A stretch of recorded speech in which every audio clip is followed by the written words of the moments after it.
and Oma is going to, I think, start with a video, but I'm not sure.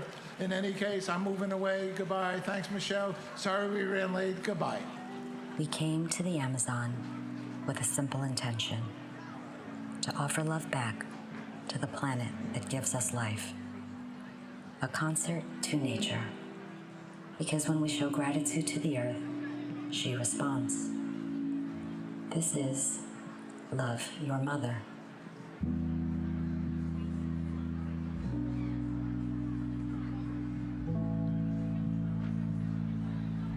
To understand how to do this with sincerity, we learn from those who have never forgotten.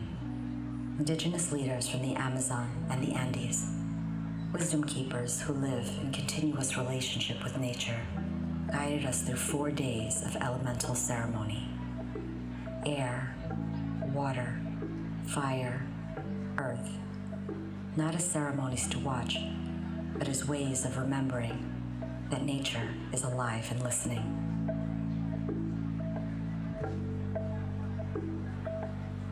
And we offered music, vibration, frequency, devotion, a universal language of appreciation. Because music isn't just sound, it's emotion, it's intention. It's how we say to the planet, we feel you, we honor you, we are here.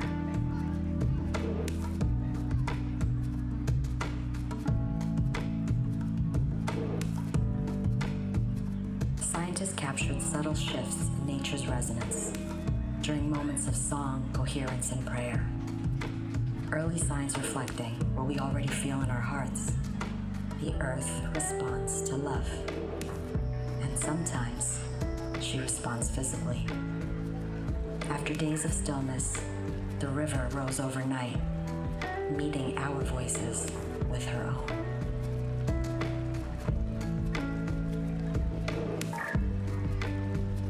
Wisdom, ceremony, science, and intention culminated in a concert for nature. Artists from Bolivia and around the world, not performing for applause, not singing to entertain, but offering their voices to the forests, to the river, to the sky. Nature was the co-creator, the star.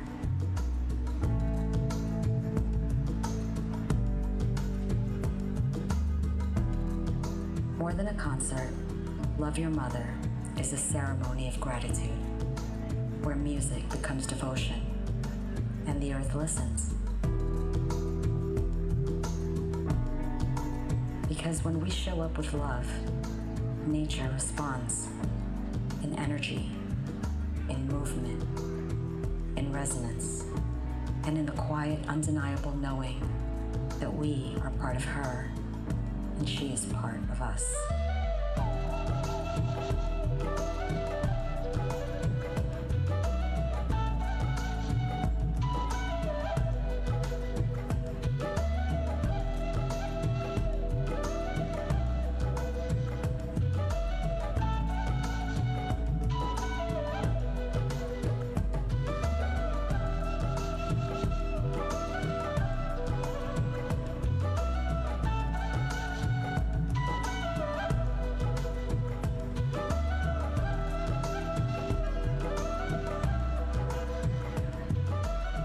This is how we heal the world and how we heal ourselves.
with the permission of the Great Spirit,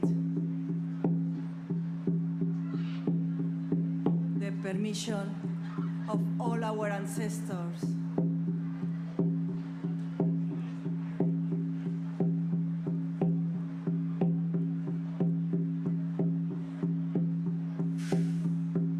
with the permission of the vortice, this vortice of light, and with the permission of all your hearts,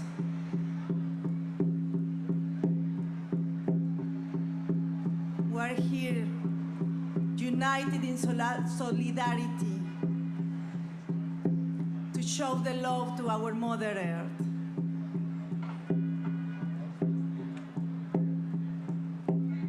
This is the time. This is the time to raise our spirit, to raise our consciousness.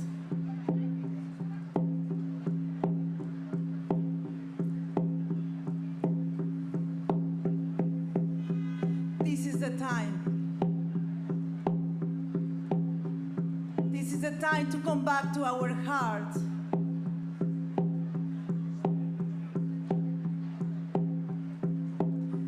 This is the time to change our narratives.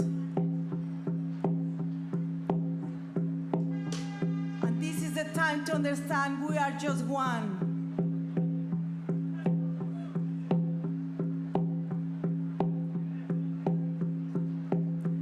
This is a new era.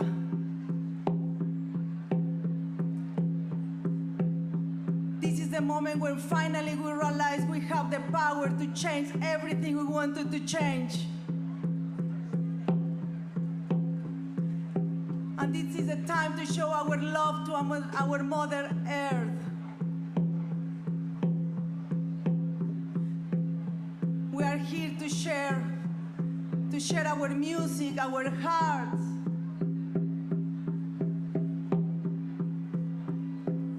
To share the wisdom from our elders.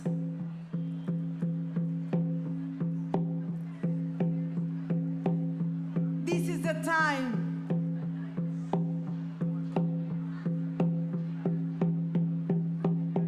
This is the time to come back to our hearts and to come back to our roots. And to remember we are your children. We are the children of our Mother Earth. This is the time.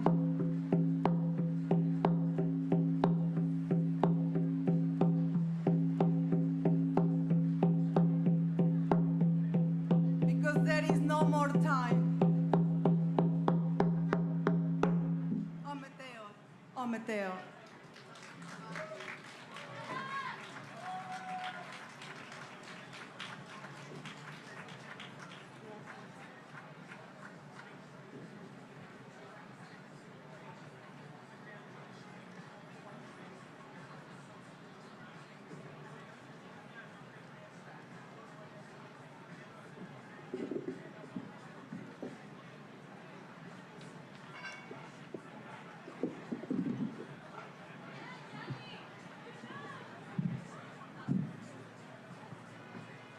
Let's stay right here in that moment together. Bring your awareness to the heart. And together, all of us, let's do something radical right here in Times Square. Any of you just walking by, just pause for a moment, because this is an experience that'll stay with you for the rest of your life. Just for one moment, let's take one breath together. Inhale deeply. Exhale slowly. Feel your feet on the ground, right here in Times Square. Feel the earth beneath you. Even here, in the middle of all of this movement, we just breathe together as one, interconnected to each other, to this earth, to something deeper. This is Om. And this begins Om's Love Your Mother. My name is Yogini Jema, and I am a teacher of yoga, the ancient science of this body, mind, and breath, and our union, because yoga means union with all things. And I am an Om ambassador. Om is an invitation for you to remember who you are, and in that remembrance, the interconnectedness of all things. An Om ambassador says yes to that invitation. Artists, scientists, wisdom keepers, entrepreneurs, and cultural voices gathered in presence and anchored in one intention: to bring more light into this world. And that light is spreading from New York to London, from Portugal to the Amazon rainforest, from Egypt to Uganda to the Mayan jungle. Different lands and different languages with one shared pulse. Here in Times Square, we hold two expressions of that pulse. Peace starts within in September.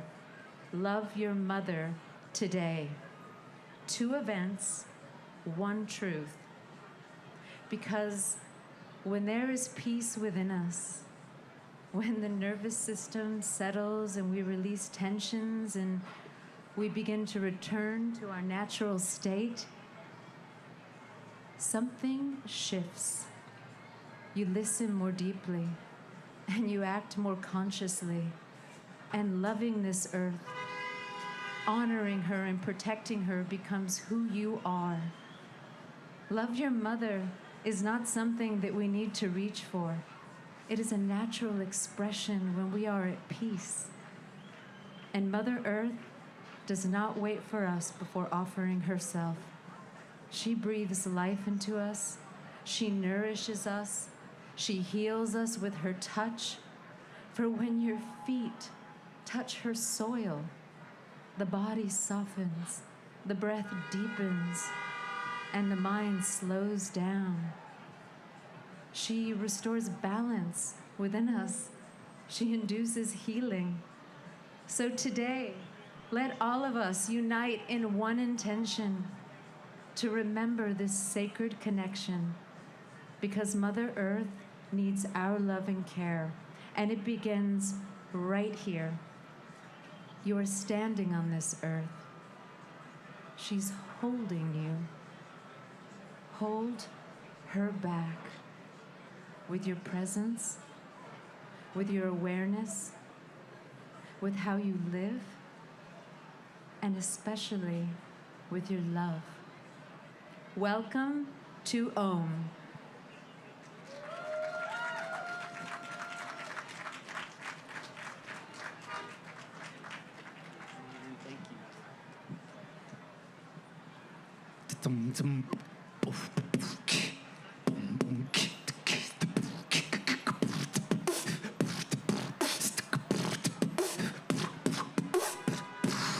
Earth Day, how y'all feeling? I can't hear you, Times Square. Earth Day! All the way in the back up there on the steps. How y'all feeling up there?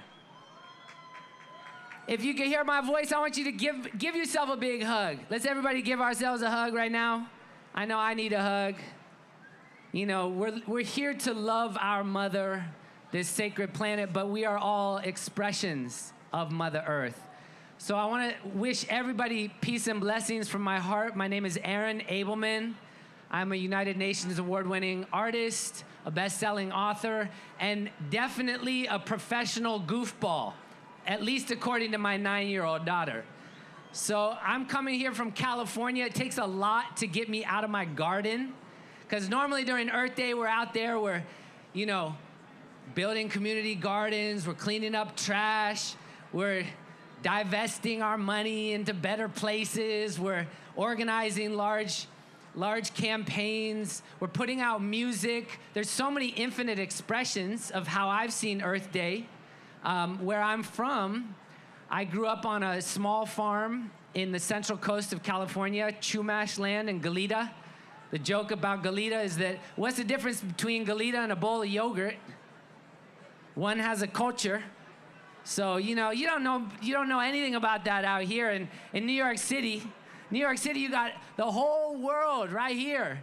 But where I grew up was very close to the land. We had to wake up early to grow our food and provide for the local farmers markets. I grew up at Fairview Gardens, the Center for Urban Agriculture. And I learned at a very young age in Santa Barbara where the first Earth Day started because there was an oil spill off the coast. And it was youth that came together and said, you know what? Maybe there's different ways of existing on this planet. Maybe we don't have to live under such an extractive system. And we've been trialing that now for the last 50 plus years. I am so grateful to be here as your host. I want to first just say thank you to Spirit, to Pachamama, to Gaia, to all the ancestors of this land, the 7 directions, north, south, east, west, up, down, and within. And I specifically want to thank OMMM and all the organizers that have put this together. Give it up for all the organizers, because that's a very thankless job. And today we have an extraordinary program for y'all. I'm really excited that we get to bring this medicine, this constellation of beauty and brilliance to this stage in this place. It's sort of a counterpoint, right, to what we're seeing in the chaos of here, that we can be the stillness. We can be the solution. We are the vibrational answer that our ancestors were calling for. So I'm not going to go too far into all the bios of who's presenting today as of yet. I really encourage you to visit OMMM Presents. That's OMMM with 3 M's. OMMM presents.com, and check out this extraordinary symphony of wisdom, of presenters, and of loving hearts. And just because there's so much awesomeness that's converging, we wanted to start with one of the great voices for our stillness, our inner wisdom, a spiritual teacher who is doing extraordinary work. And with your permission, all the way back there in the back, I want y'all to tune in, come closer if you can. I'm gonna continue to be the annoying host to make sure that we act like this is a prayer-formance. You know, it's a ceremony, it's a celebration of our relationship to Mother Earth. And with that, I wanna welcome the extraordinary Dr. Sister Jenna. Give it up, y'all, thank you.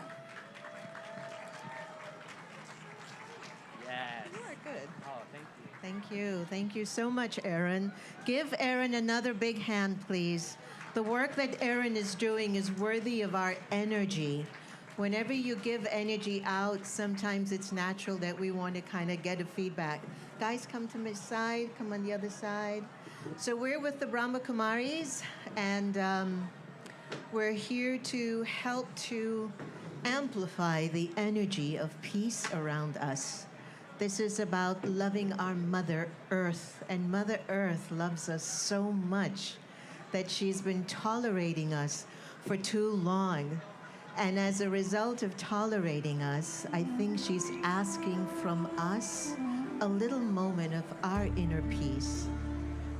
As a mother, it is natural for a mother to want the best for her children. And as children to the Mother Earth, Om Shanti. It's nice to listen to Mom ever so often, right? So what I'd like to do is Om to Shanti invite is the universal language everyone in the space right now to really take a moment of reflection. Reflection. To what extent are your thoughts in your mind contributing to our environment? What are you thinking right now? How are you feeling as a person? Is there peace, love, purity wisdom, generosity inside of your mind. And when you're in that mental state of living, you are helping Mother Earth. And so as we gather here together, personally, intimately, and globally, I'd like to invite everyone who's willing to take a moment to reflect and to experience the sound of Om. And as Om presents, and Paul and the whole team put so much energy into bringing us together, wouldn't it be an incredible vision to see Times Square in peace and in silence? Your peace and silence will always contribute to a better future. So let's take a moment to breathe in. Breathe in deeply. Hold it for a minute. Breathe out. Feel your breath. Breathe in deeply. Breathe out. Breathe in deeply again. And breathe out. Your spark, your soul, your spirit, your Ru, your light can give peace to our Mother Earth. And it's from that spirit within you, your soul's energy, that you chant with me the sound of Om. Are you ready to create peace in Times Square? You ready? The sound of Om is scientifically proven to raise the frequency and the vibration. So after me, I'd like to invite everyone in the audience to chant with me and us. 1, 2, 3.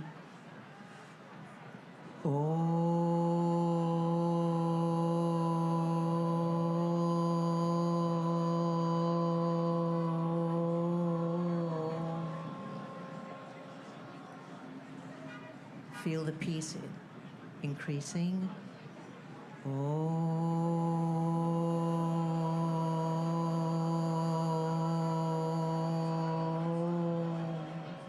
Smile from your heart within. Again.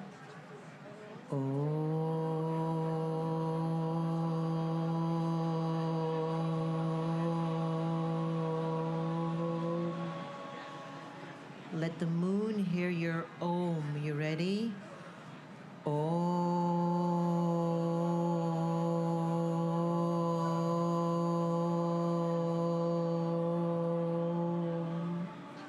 One more time.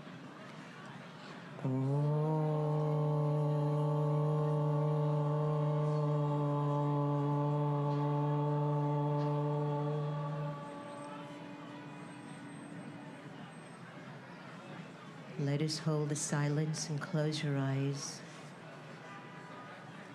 And you hear all the sounds around you until you can hear your inner sound of peace and silence.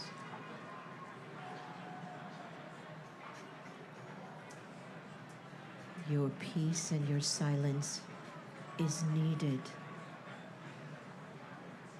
We need you.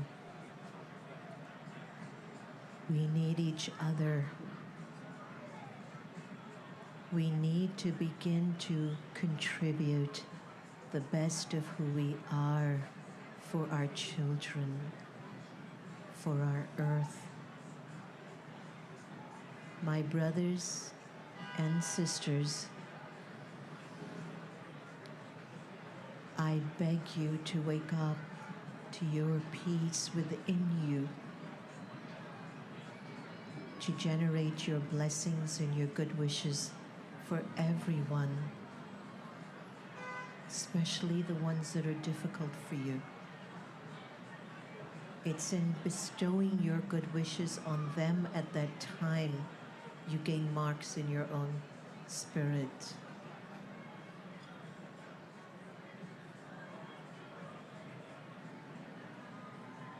Don't give up on the peace that's in you. It doesn't matter what's going on, but your internal peace is what's needed. We need your peace.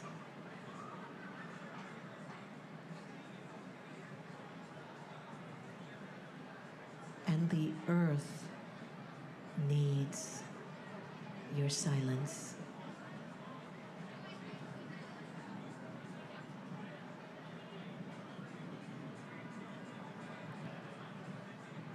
And it's in this peace. It is in the stillness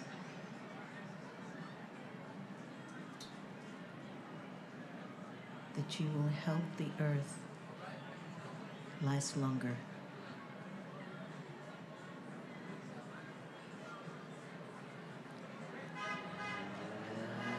Put a smile in your heart and a big smile on your face. And put your hand on your heart and promise yourself that every day I will commit to one moment of inner peace for myself and for the earth.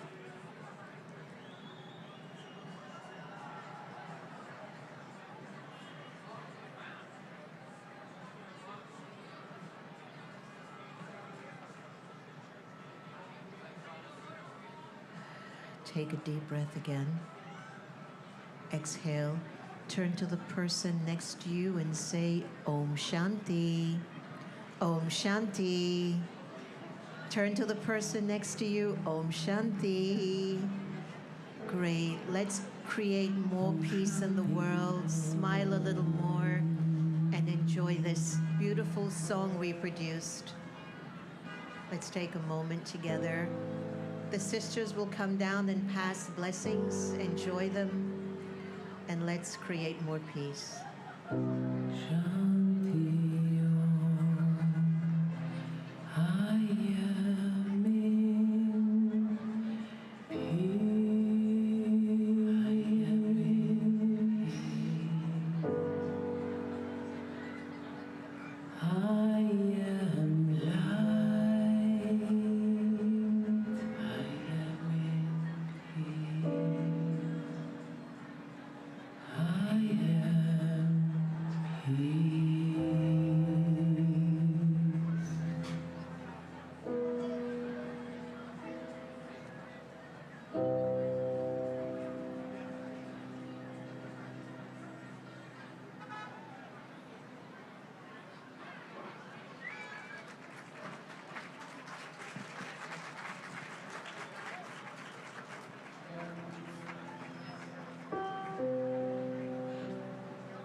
What up, Times Square? How y'all feeling?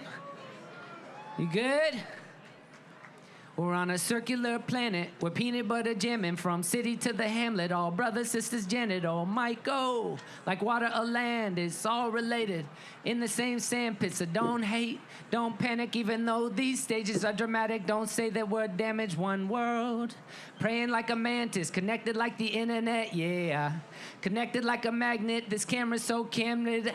A great ship that we're captain in. Work song turned to a ballad hit. Everybody's happiness, many parties, happy kids. How y'all feeling? You good? You still with us? Let's everybody turn to somebody next to you for a moment and just say, hello, Earthling.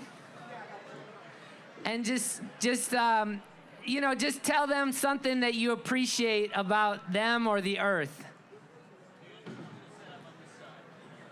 Anything. And now can you just tell them something strange? Say, this is such a special moment that I chose to be with you right now.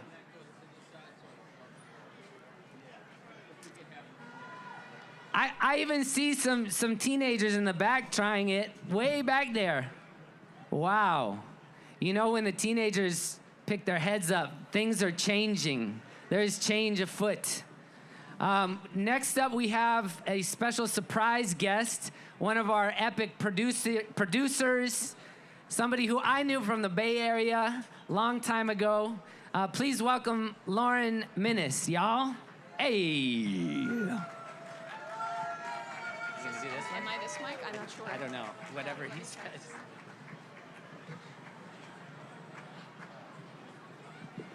She can use this one. Okay. Hi, everybody. We're going to get set up in a moment. Oh, you're still setting up. Oh, I went too fast? You want me to? Thanks, everybody, for coming out to be here. I know it's been like super cold today, and it takes something for you to sit in the audience, but we really welcome and are so grateful that you're here with us. I've been working with OMMM now for a little over a year, and it's just such an honor to be able to be here on the stage with all of you. And I want to give special thanks to Michelle Narciso here, one of the founders of OMMM. Maria is also here as well, co-founder. And the whole team and the whole crew has been absolutely wonderful. So just bear with us momentarily as we get started.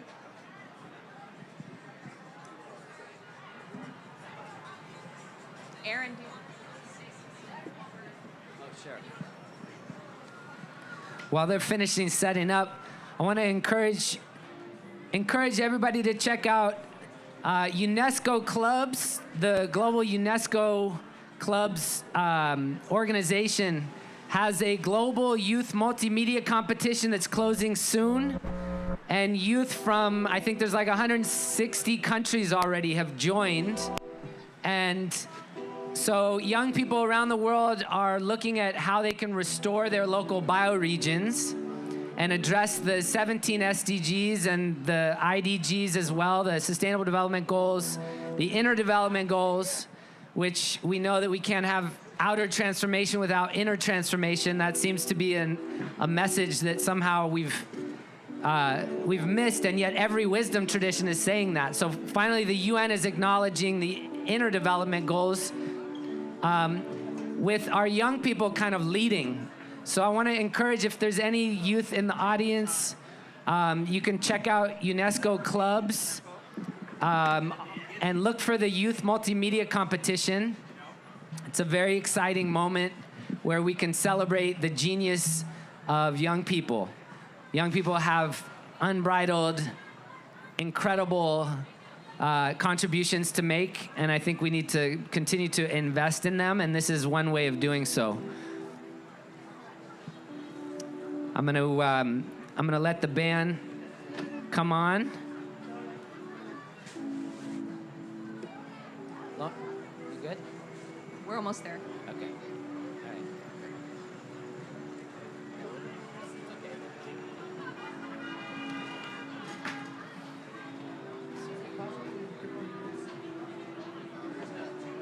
Okay, yep, it's fine.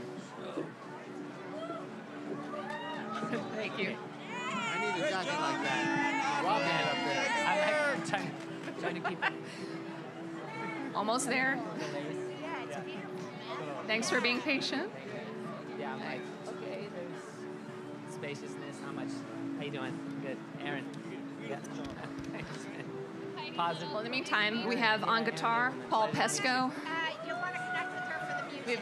We've got Alden Altino here on guitar, and we've got Alejandra Suesta on the drum.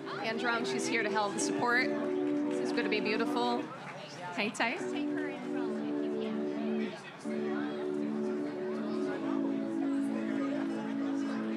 Yes. Because it's a new world now.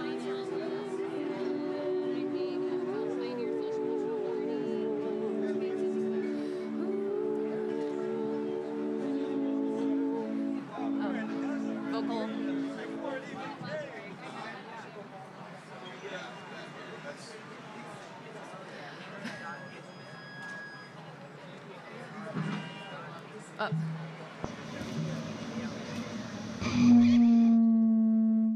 Bear with us. So I'll be singing a song by a beautiful artist that I was actually introduced to by Michelle, whose name's Paya. She has a beautiful singer-songwriter. It's very just soulful, very earthy. And the song that I'm going to be singing is called Blessed We Are. I believe it's from her album Four Great Winds. She can be found on Bandcamp. You can listen to her album there. It's a beautiful song. So we'll be starting with you just this moment.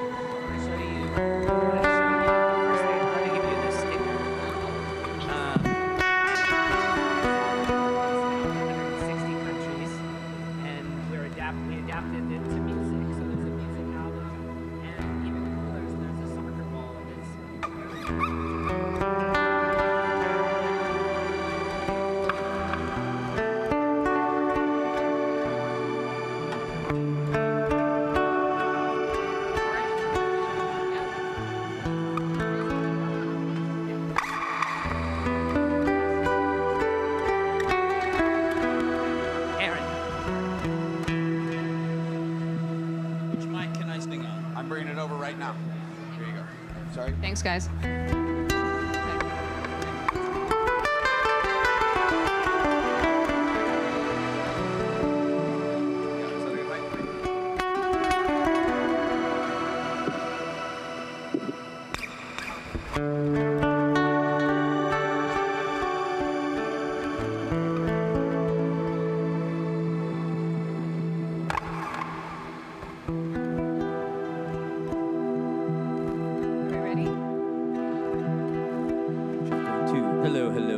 Checking on the mic.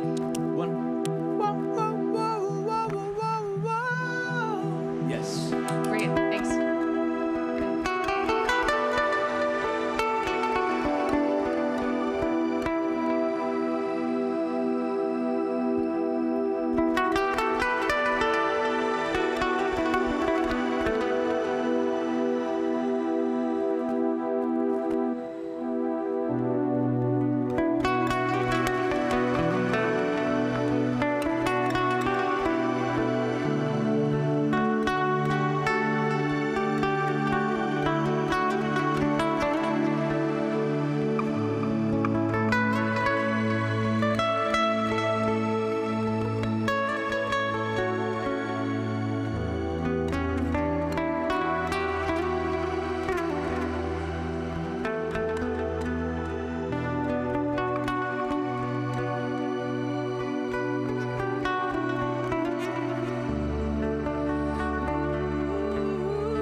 Thank you everyone. Have a beautiful, blessed Earth Day. Love your mother, love Mother Earth. Take care of her. Thank you.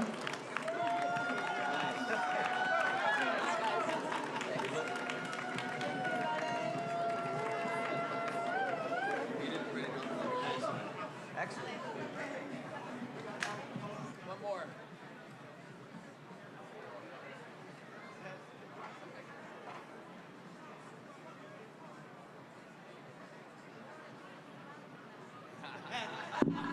Yeah, man. Going on the road.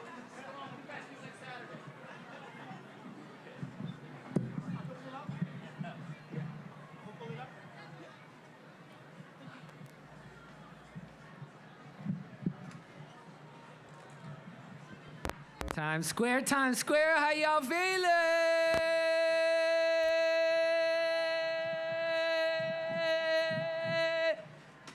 Hey. Just adding to the cacophonous. This is one of the joys about Times Square is you get to be as wild and weird and magical as you possibly can. But today we're turning Times Square into a timeless circle, right? Right? Did everybody get okay, can we do a big giant circle?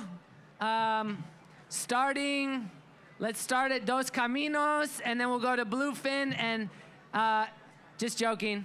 That's,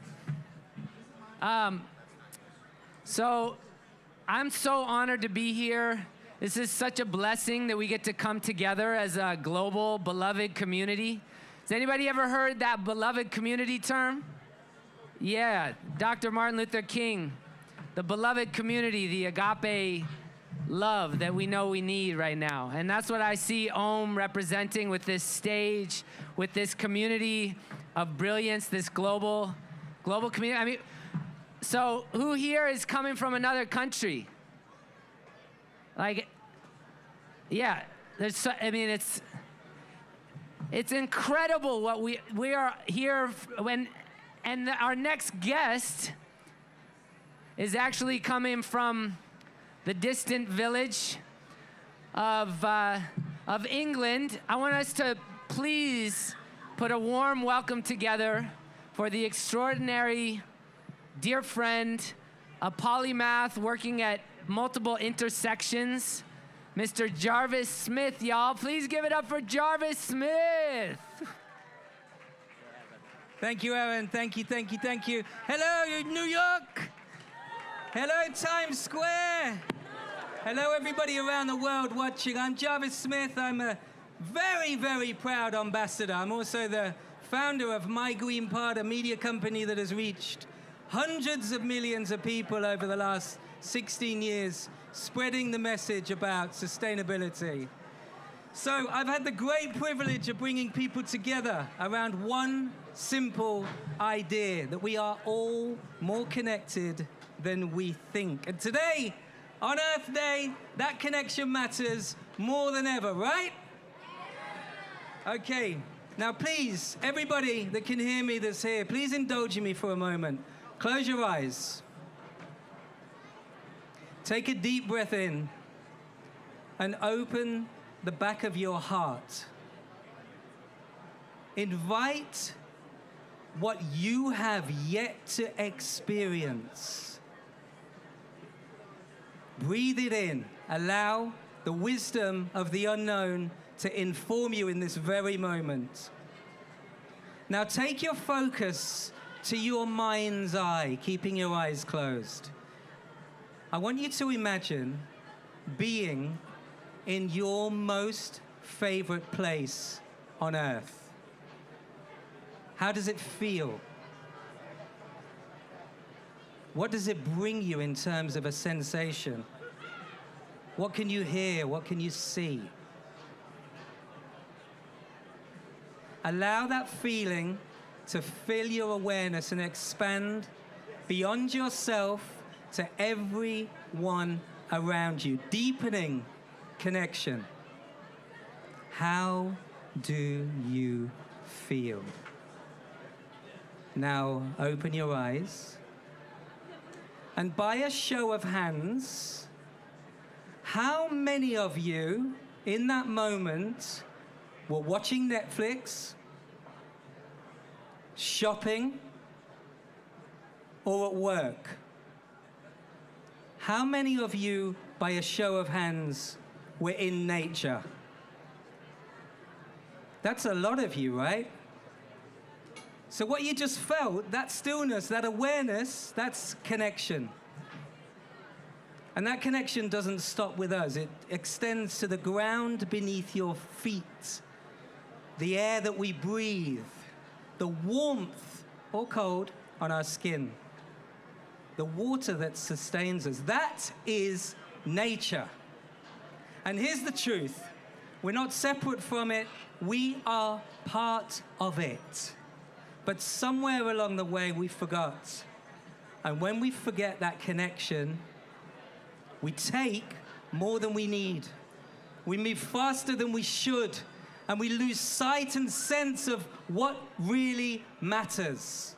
Right now, we are using the Earth's resources faster than we can regenerate. In fact, we use a full year's of the Earth's resources in 4 months.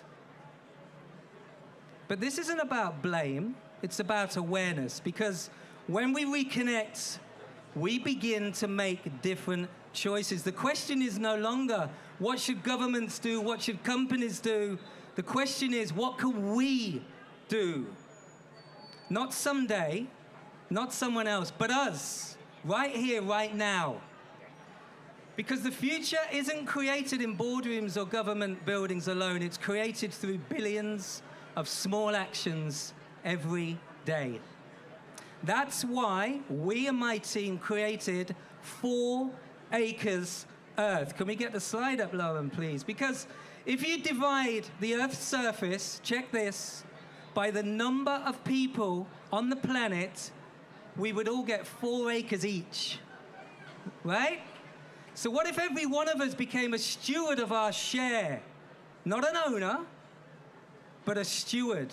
Through 4 Acres, we're connecting people to real land, real ecosystems, and real projects around the world. So together, we can protect and restore the ecosystems that support all life. So today, on Earth Day, this is my invitation to you, not as individuals, but as one global family. Love your mother. Not as individuals, but as a whole, as a community. Care for her, protect her, respect her. Cue the video. Somewhere on Earth, there are 4 acres that belong to you. It's not a place you call your home, or even a place you've ever known, but a place that needs you.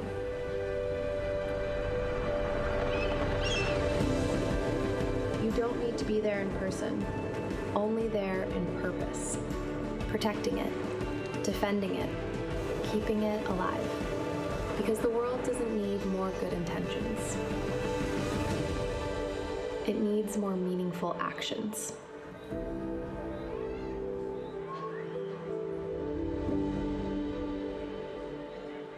So if you're ready to take one small step, go to 4acresearth.com and claim your 4 acres. It's something we create together. Thank you. Happy Earth Day. So I would like to welcome to the stage a truly remarkable young voice for the planet. Somebody that is already living the invitation that I've just given you today. His name is Joe Rajapaksha. Check this. Joe began his journey at just 6 years old, inspired by Sir David Attenborough, UK-based, must adding. When he launched Science with Joe on YouTube to share his passion for science and conservation. Now, at just 12 years old, his impact has grown far beyond the screen. He's supporting conservation projects fundraising for real change, advising UK policymakers on climate issues, and inspiring a whole new generation to step up. He's also author, this kid is unbelievable, of 5 books helping young people understand environmental challenges, with all proceeds going to charity. And we're proud to say he is the youngest ambassador and a winner of the People Environment Achievement Awards last year for the youth category. Joe, where are you? It's lovely to see you, my brother. What are you wearing? That is beautiful, Joe. Thank you, Jarvis. Thank you, everybody, for having me here today. Huge shout out to Stanlake Church of England Primary School. They worked so hard. They made a bunch of illustrations, lots of text, all of these amazing climate messages. Let me do a little twirl. Woo. They worked so well. Special thanks to you guys over in Stanlake Church of England Primary School. You did an amazing job, so I can bring these over and wear them today. Thank you for sharing that, Joe. It's absolutely fabulous. Can I get one, please? Joe is now about to share something incredibly special that he has created for you. Let's hear it for our youngest ambassador, Joe Rajapaksha. Of course you can. Of course you can. There you go, brother. Good afternoon, New York. My name is Joe Rajapaksha, and I am a 12-year-old climate campaigner, author, and proud ambassador from a place called Oxfordshire in the United Kingdom. One way I like to describe this place, my home, is miniature England.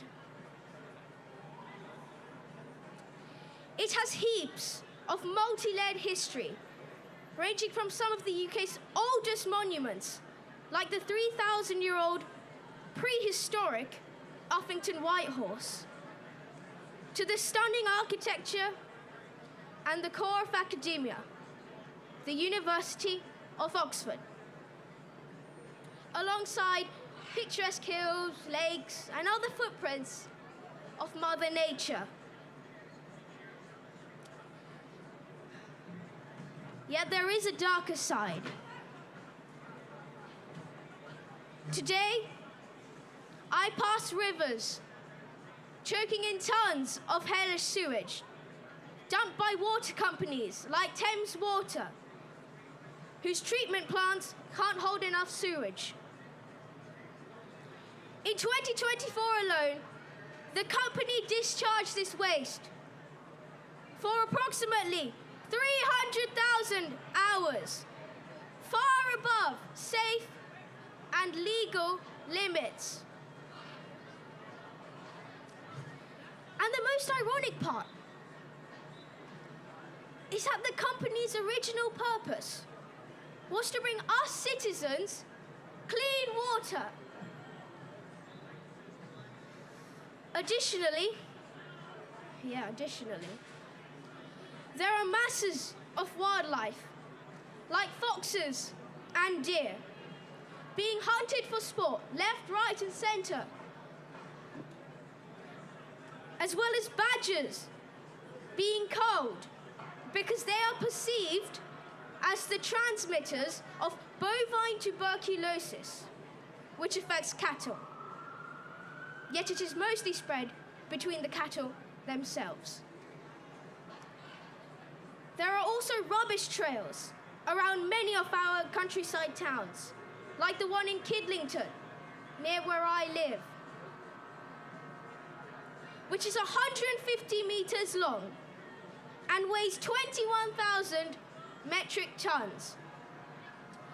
To put that into a bit of perspective, that's the same weight as around 3,500 African elephants, or 1,400 double-decker buses, or just over 2 Eiffel Towers.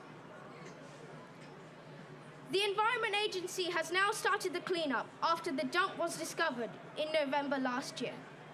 And 15 to 30 lorry loads of illegally dumped waste will be removed every day. But it will still take 6 months to finish cleaning up.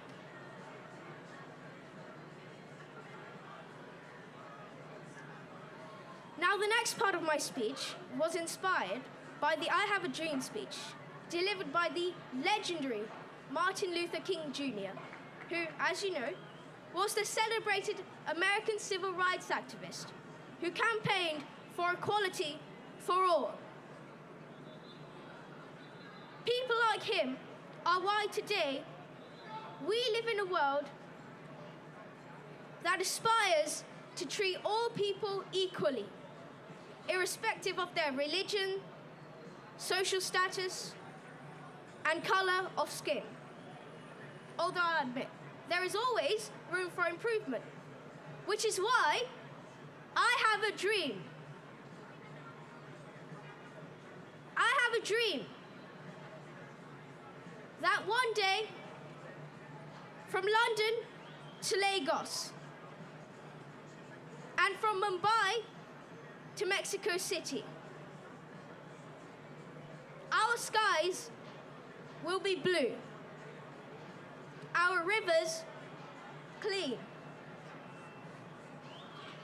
and our children free to play in safe, green spaces, where the powerful laughter of a kid replaces pollution. I have a dream that nature will thrive again. Among the mountains of Nepal, on the beaches of Australia, the farms of France, and in the forests of the Amazon, where trees will whisper stories of peace, and animals live without fear of losing their homes. I have a dream that one day, in small towns like Springfield, Brighton, and Wellington, and in big cities like Tokyo, Toronto, and Cairo, people will not take more than they need. Instead, they will care for Mother Earth as they care for each other, with kindness, respect, and love. I have a dream that children in Burundi, Bolivia, and Borneo, in Bulgaria, Barbados, and Botswana, will all be able to drink clean water, breathe fresh air, and look up to see stars shining bright and clear in the night sky. I have a dream that one day, from villages in Kenya to streets in Paris, from islands in the Pacific to deserts in the Middle East, we will replace greed with gratitude and waste with wisdom. That we will plant more trees than we cut and give more love than we take.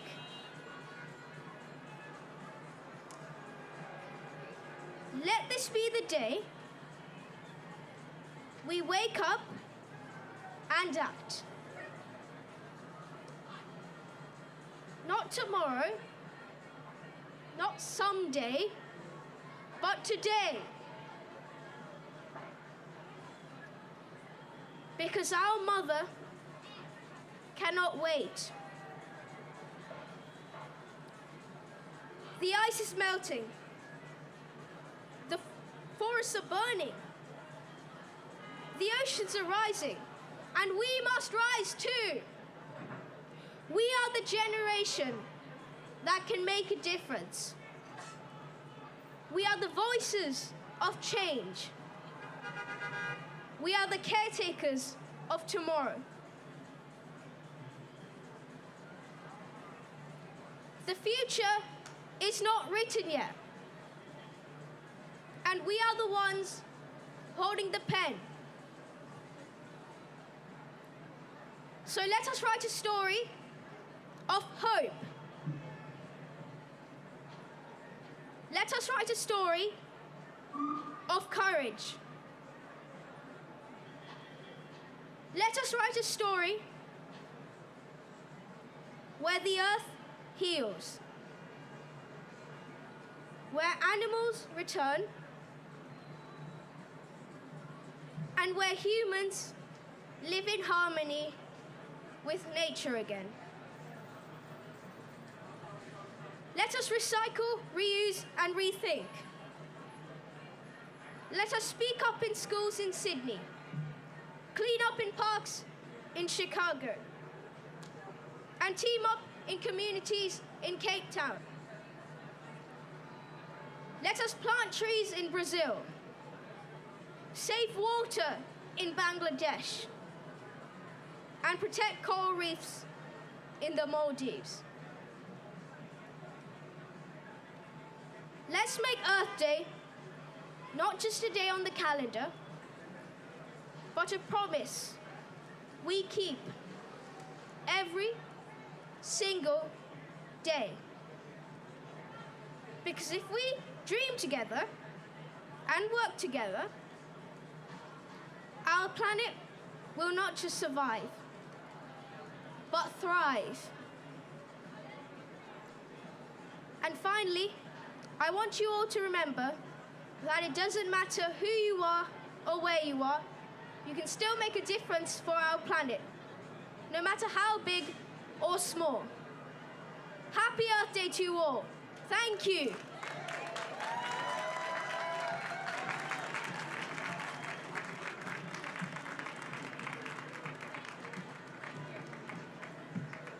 Can we give him another round of applause, please?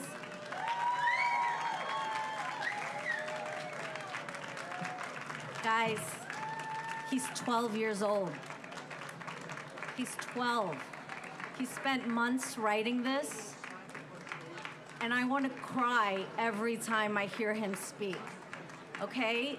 I hope you all are recording that, because you're gonna want to take note of that for when this young man is older and you see all the beautiful things that he's gonna continue to do. And I hope you listened, because all of this is for the kids. You know, we're all gonna cycle out. It's inevitable.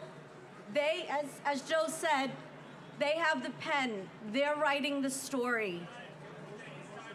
Please, please support these children. Joe, I am so proud of you. I am so happy that you're part of our own family.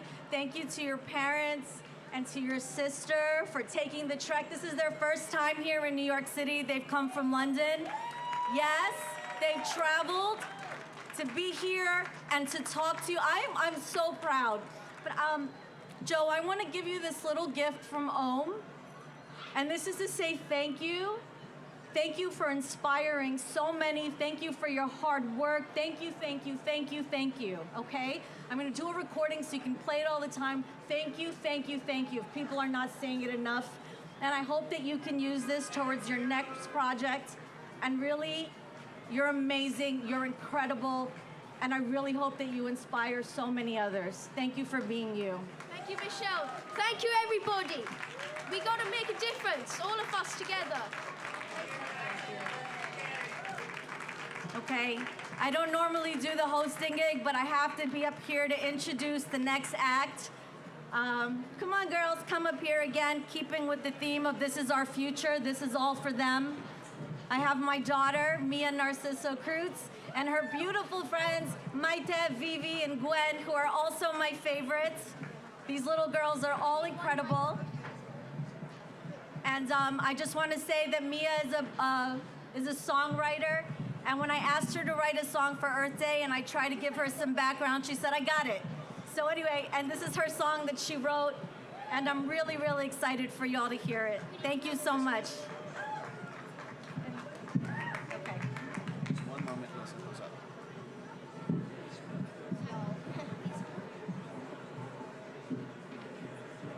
Bring the mics over.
Go!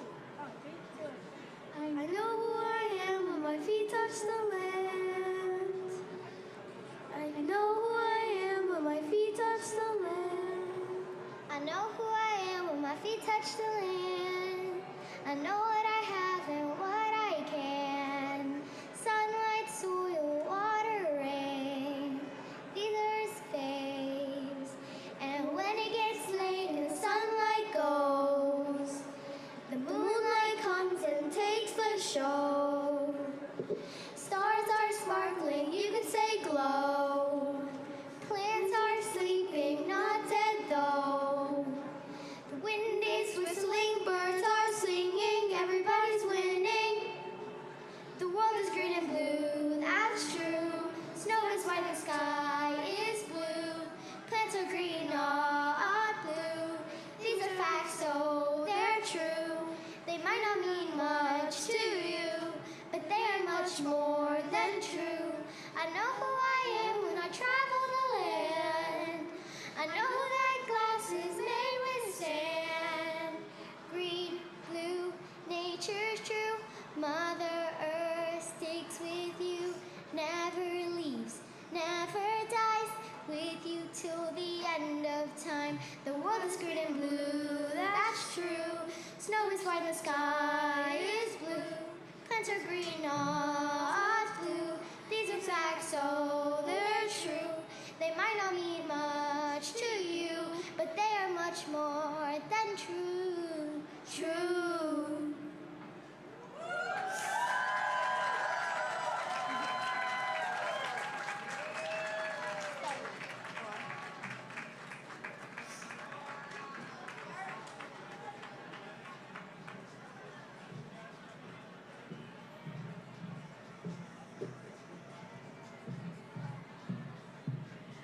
I'm not supposed to be up here again, but I didn't want to leave them hanging. You girls were so amazing. Can we give them another round of applause? This is actually their first time singing it all together. Wasn't that great? Yay! Okay, thank you girls, thank you so much. You're perfect exactly as you are, okay?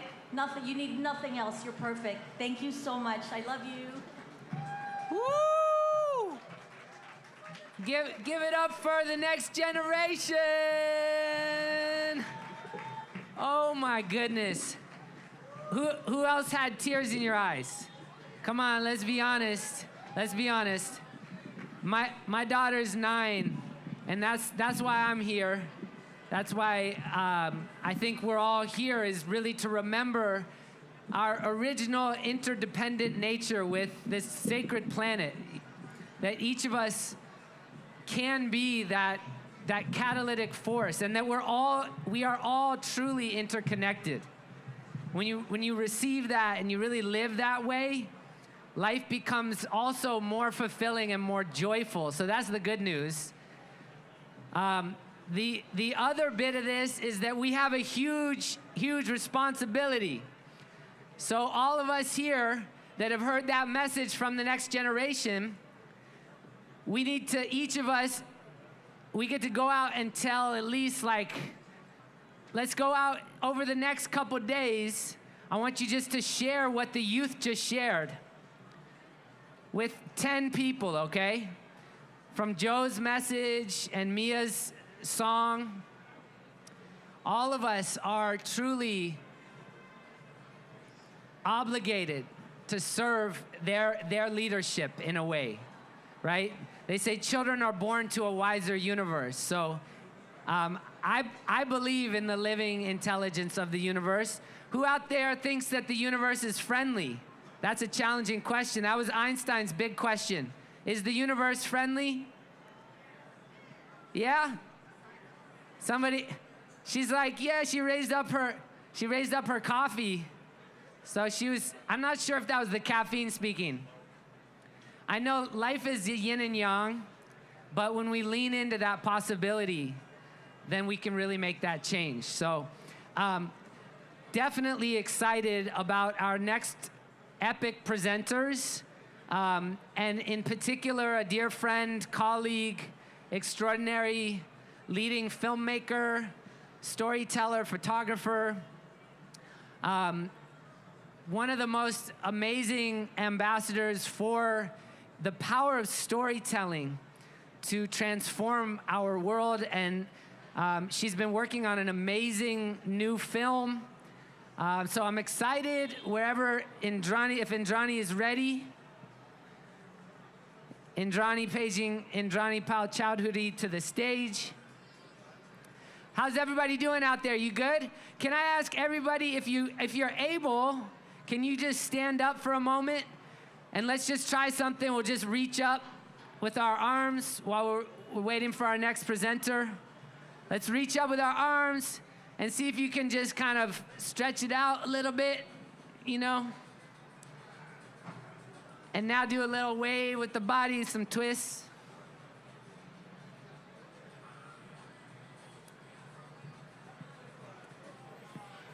And let's do some jumps. Let's do some jumps. Okay, I see a few jumps. Not, you know, we gotta keep the energy up.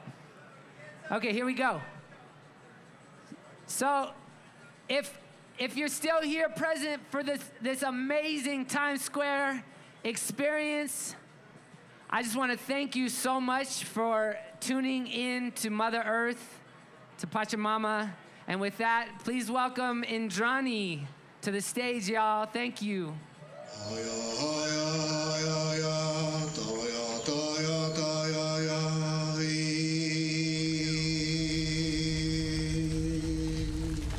Então, estou falando, eu estou triste,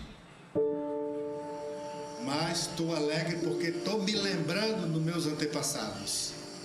A nossa ancestralidade não são só o nosso pai e nem só a nossa mãe. A nossa ancestralidade é as nascentes dos rios, são as árvores, são as flores, são os peixes, são as algas dos mares, são os micro-organismos que estão na floresta, mas é o vento também. A natureza, ela fala o tempo todo, mas nem todos conseguem ouvir e entender. Ela nos dá tudo, a gente tira tudo da terra. living uncontacted in nature.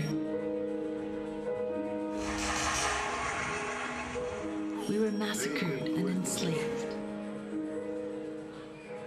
Our forests were taken. We've tried everything to get them back. We're defending the water, defending the forest, and that doesn't only affect the tribe. Now all life is at risk. The water should already be high, and the rainy season should have started. But climate change impacts the whole life cycle here. So the fish that are now full of roe can't spawn because they're trapped in small water holes. What does the world look like without the Amazon rainforest? Are we as a species able to survive? I would say no. We are not asking charity. We are asking them to pay back the ecological debt. We must move from the marginal and living because we have the technologies, we have the finances. As a world, we have the answers.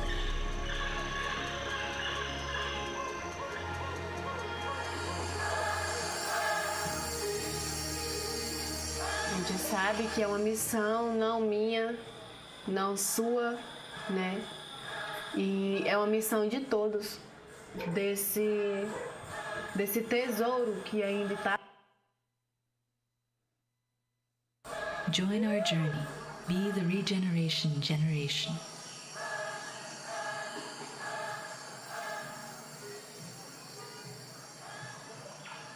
Happy Mother Earth Day.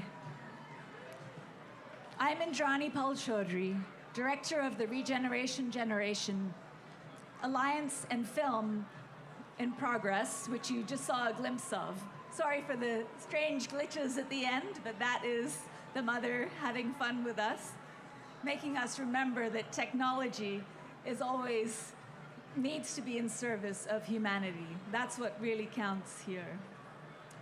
I'm an artist and a systems architect of green infrastructure, founder of Open Origin and the Shakti Regeneration Institute, which is named for Shakti, Mother Earth. Today in Times Square, we gather at a crossroads of culture, of commerce, of civilization itself. Original knowledge keepers are convening with the most advanced scientists of our time to warn us. Ecosystems are collapsing. Climate is overheating. The systems we built for human progress are no longer capable of sustaining life. And yet, something extraordinary is happening. Convergence. From the Amazon, the Puyanawa people, who you saw in the video there, from Australia, people like the AIM Mentoring Society, in India, in Africa, all over the world, thousands of original peoples are rising to share their knowledge with the world. They steward 80% of the world's remaining biodiversity, while receiving less than 1% of climate finance. In collaboration with science and technology, they are co-creating our collective future with us. Together, we're advancing solutions, among them AI-enabled biocultural systems, measuring biodiversity and cultural health, recognized by the X Prize Rainforest. We're advancing investable systems that recognize the critical infrastructure for life. The forests and cultures of original peoples are not peripheral. They're not just symbolic. They are ancestral systems intelligence. When we combine those with artificial intelligence in our various forms of science and innovation, we can solve the grand challenges. But AI is accelerating faster than our energy capacity, increasing global instability. So how can we power civilization without destabilizing it? At Open Origin, we're building green infrastructure and systems designed to power AI, industry, and economies using solar power, strengthening sovereignty and planetary stability. But none of this is possible without ecological stability. We're stepping into a new phase of human coordination, where our energy, ecology, economy, and culture move together, where we align narrative with measurement, infrastructure, and capital. This is how we can achieve real regeneration. That's the work of the regeneration generation. It's not a moment, it's a movement. Visionaries across disciplines with proven solutions ready for implementation at scale. Peace is not a moral aspiration, it is a systems outcome. We have to build for it, and we have to do it together. Mother Earth, the biosphere, the living fabric of this planet, she is critical infrastructure. She is what makes life possible. And the future belongs to all of us. It's the world we build together. Thank you.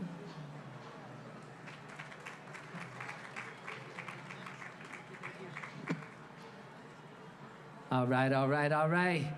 Times Square, how y'all feeling?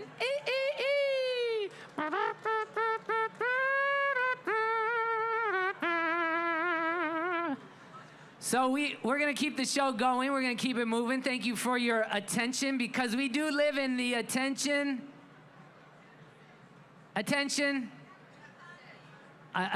economy. Yes. So what we pay attention to tends to appreciate and build in our life. So pay attention to what you're paying attention to, because it's important.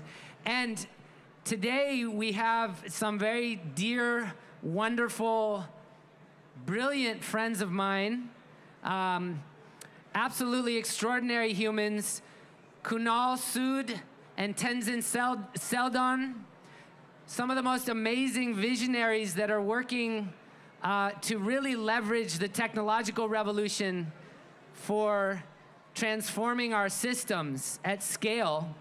And I cannot wait to hear all the great work that they're doing.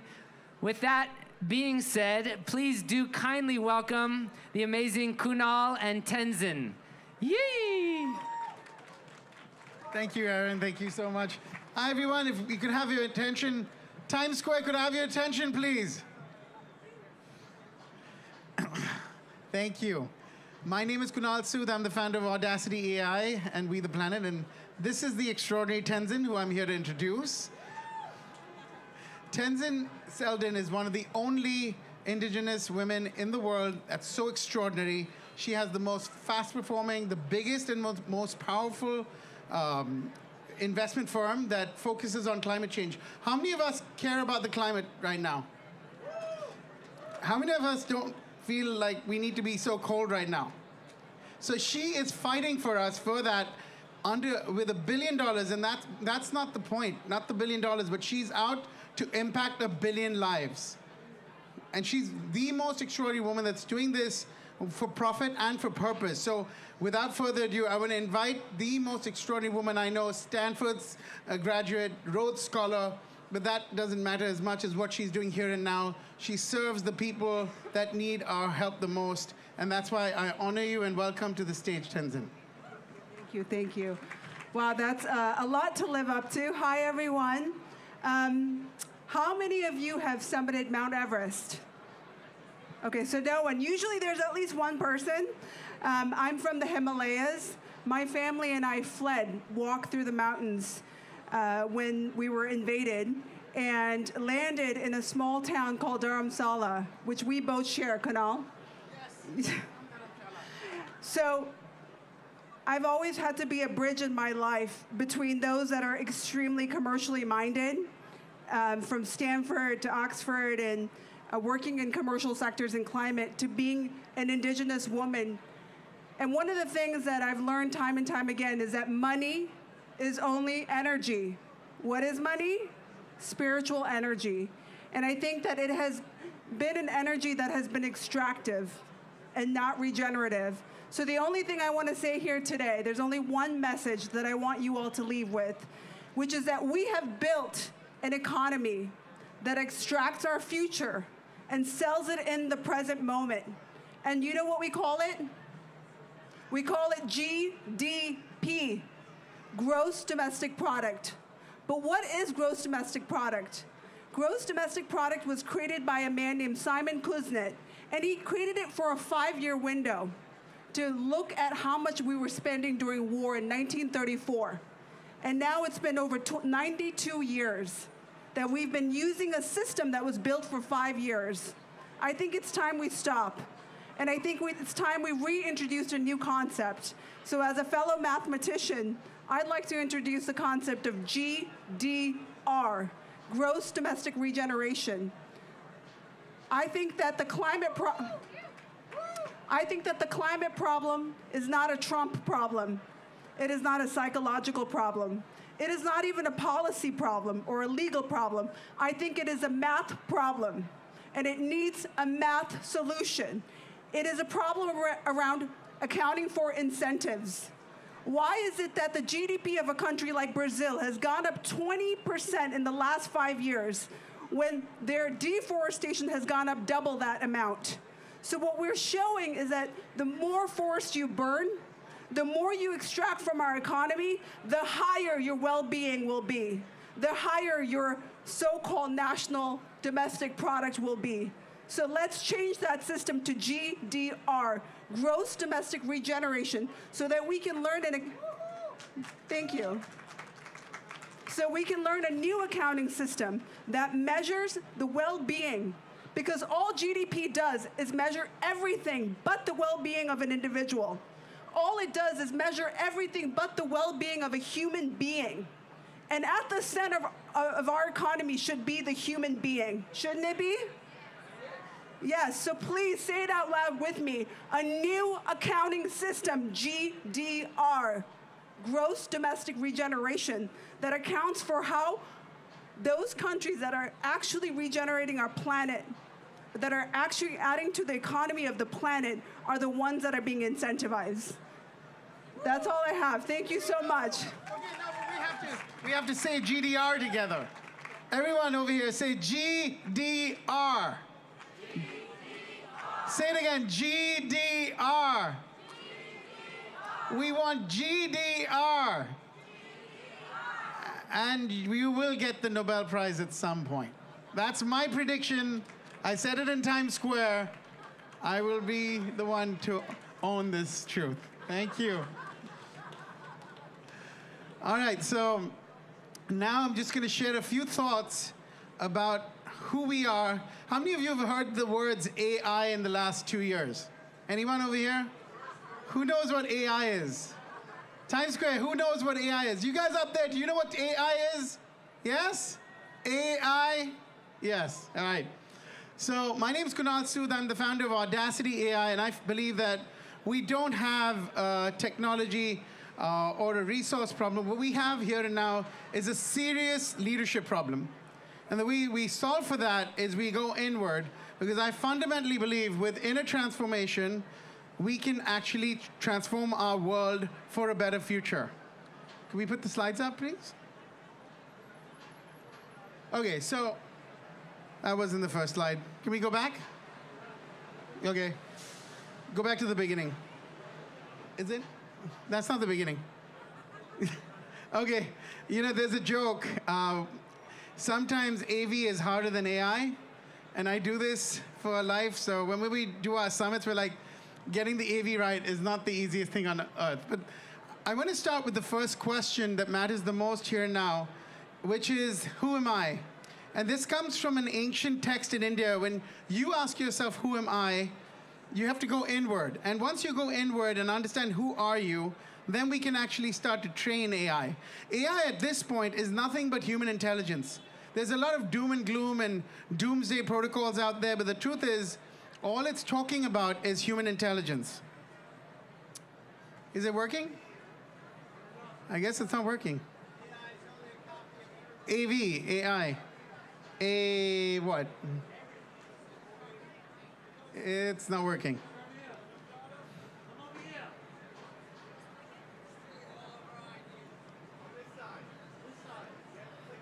Yeah, but it's not working. Come closer. Okay, let me go closer. They're asking me to come closer. I'm coming close. I'm coming closer. I'm getting a little nervous now because I'm going to fall off. Okay. Is it on?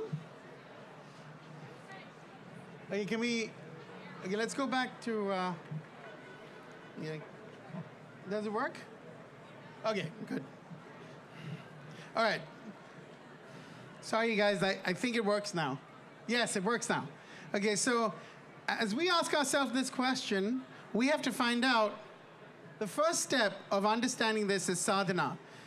Loosely translated from India, that means self-discipline and something you do every day to culminate in inner transformation. You do that through yoga, you do that through breathing, you do that through good food and good information, good intention. The second step, The second step is finding your massive transformative purpose in this world. I found out that I enjoyed doing this a long time ago, which was making the impossible possible. I wouldn't recommend that for too many people. I would tell you guys to really find something that is in alignment with your work and vision. And you know, today it's not enough to be or think about being one of these extraordinary leaders like some of these up here. You know, she went to space, the first woman from Iran to go to space. Mark Benioff, who started Salesforce. Peter Diamandis, who started XPRIZE. Martin Seligman, who started the positive psychology movement. What we have to do here now is not just think about it, we have to train. So just like we train the AI, we've got to train ourselves in today's day and age to really become the leaders we need to see in our world. The most important question that we have to ask ourselves here and now is, who are we? And the truth is, why I ask myself this question every day is because of this. This still exists in our world. This is who we are. If you look at the world right now, this is us. This is us. And I don't know if I could go out into the world and be a better citizen unless we solve for this global grand challenge. Look at that photo. There are 3 kids, and the mother is washing her clothes in a pile of dirt, and this water is being used by the other mother to actually feed, bathe, and help her children live. When I was in the slums of Mumbai as a researcher, the one thing I learned is the greatest reason why kids under 5 died was because of waterborne diseases. And I would say that this is one of the most important things to pay attention to here and now, because no matter how much AI how much AI and technology we use, we have to be proud of who we are when we arrive at that singularity, and that means solving for these global grand challenges. Unlocking our human potential doesn't just mean creating a better world that has more powerful AI. It means really going within so that we can transform our world and solve for the global grand challenges that exist and plague the bottom billion here and now. Like Tenzin, there's so many of you out here that care about people that are less fortunate than us. How many of us care about the less fortunate? Or at least think about them, right? How many of us feel blessed over here that we can sit in Times Square, agree we're freezing, but the truth is we're here now and we're much better off than those kids in the slums of Mumbai. I want you to think about this because we have to really go into the next question, which is going to become the most important question of our lifetime, which is, who am AI? What happens when AI and humanity become one? What happens when we as human beings have to start serving something larger than ourselves and understanding something that's super intelligent that becomes a part of us, where AI and we become one species? The first pillar that I believe we must really adopt is seva. What is seva? It translates to a courageous life of service.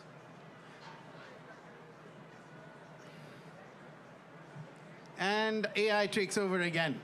Because AI doesn't want me to teach you this stuff as yet. Okay, wait. The second one is sangha. This is the most important pillar of AI, which is us, the community. How do we build an extraordinary, beloved, trusted community which we serve something that's larger than ourselves? Okay, guys. The third is sadhana, the thing that I told you about earlier on. The goal of sadhana is self-realization. In the age of AI, we're going to go into a super intelligent world. So the inner work and the discipline that we have has to train the AI we belong in. And that world is going to be largely trained by our own discipline, by our own consciousness. I believe here and now, our greatest global grand challenge isn't climate change. It's the inner climate. It's the consciousness within that we have to train to make our world better for us. And finally, it's Swadharma. It's finding that noble path and driving towards it so that as we train ourselves as humanity, we also train the models of AI. So the models of AI and us create this infinity loop of human potential meets AI. And I believe that is the greatest path towards liberation. So what am I trying to say here? I'm saying that we have to create and adopt a new way of life. A new tree of life is coming to a dawn. And what we need to do is create a true blueprint which allows us to live life in every breath in service of something larger than us. So I really would invite all of you here and now to really adopt the mindset of one of my favorite quotes in the world, which is, courage is not the absence of fear, but the judgment that something more important, like love and compassion, matter more than fear itself. The brave may not live forever, but the cautious do not live at all. This quote is at the heart of what we have to do here and now. We should never doubt that a small group of thoughtful, committed citizens can change the world, and indeed, it is the only thing that ever has. Margaret Mead said this, and this has stayed with me throughout. And that's why I'm going to invite a few extraordinary women, human beings back on stage, including Michelle. Michelle, can you please come back on stage, please? Because I really believe at the heart of what we have to do here and now is become a small group of committed, extraordinary citizens, and we have to team together, because if you want to go fast, you can go alone, but if you want to go far, you go together. And that's the whole point of the age of AI. We want to go faster and further than we ever have before, because we can. Tenzin, this way. Jack, Lena.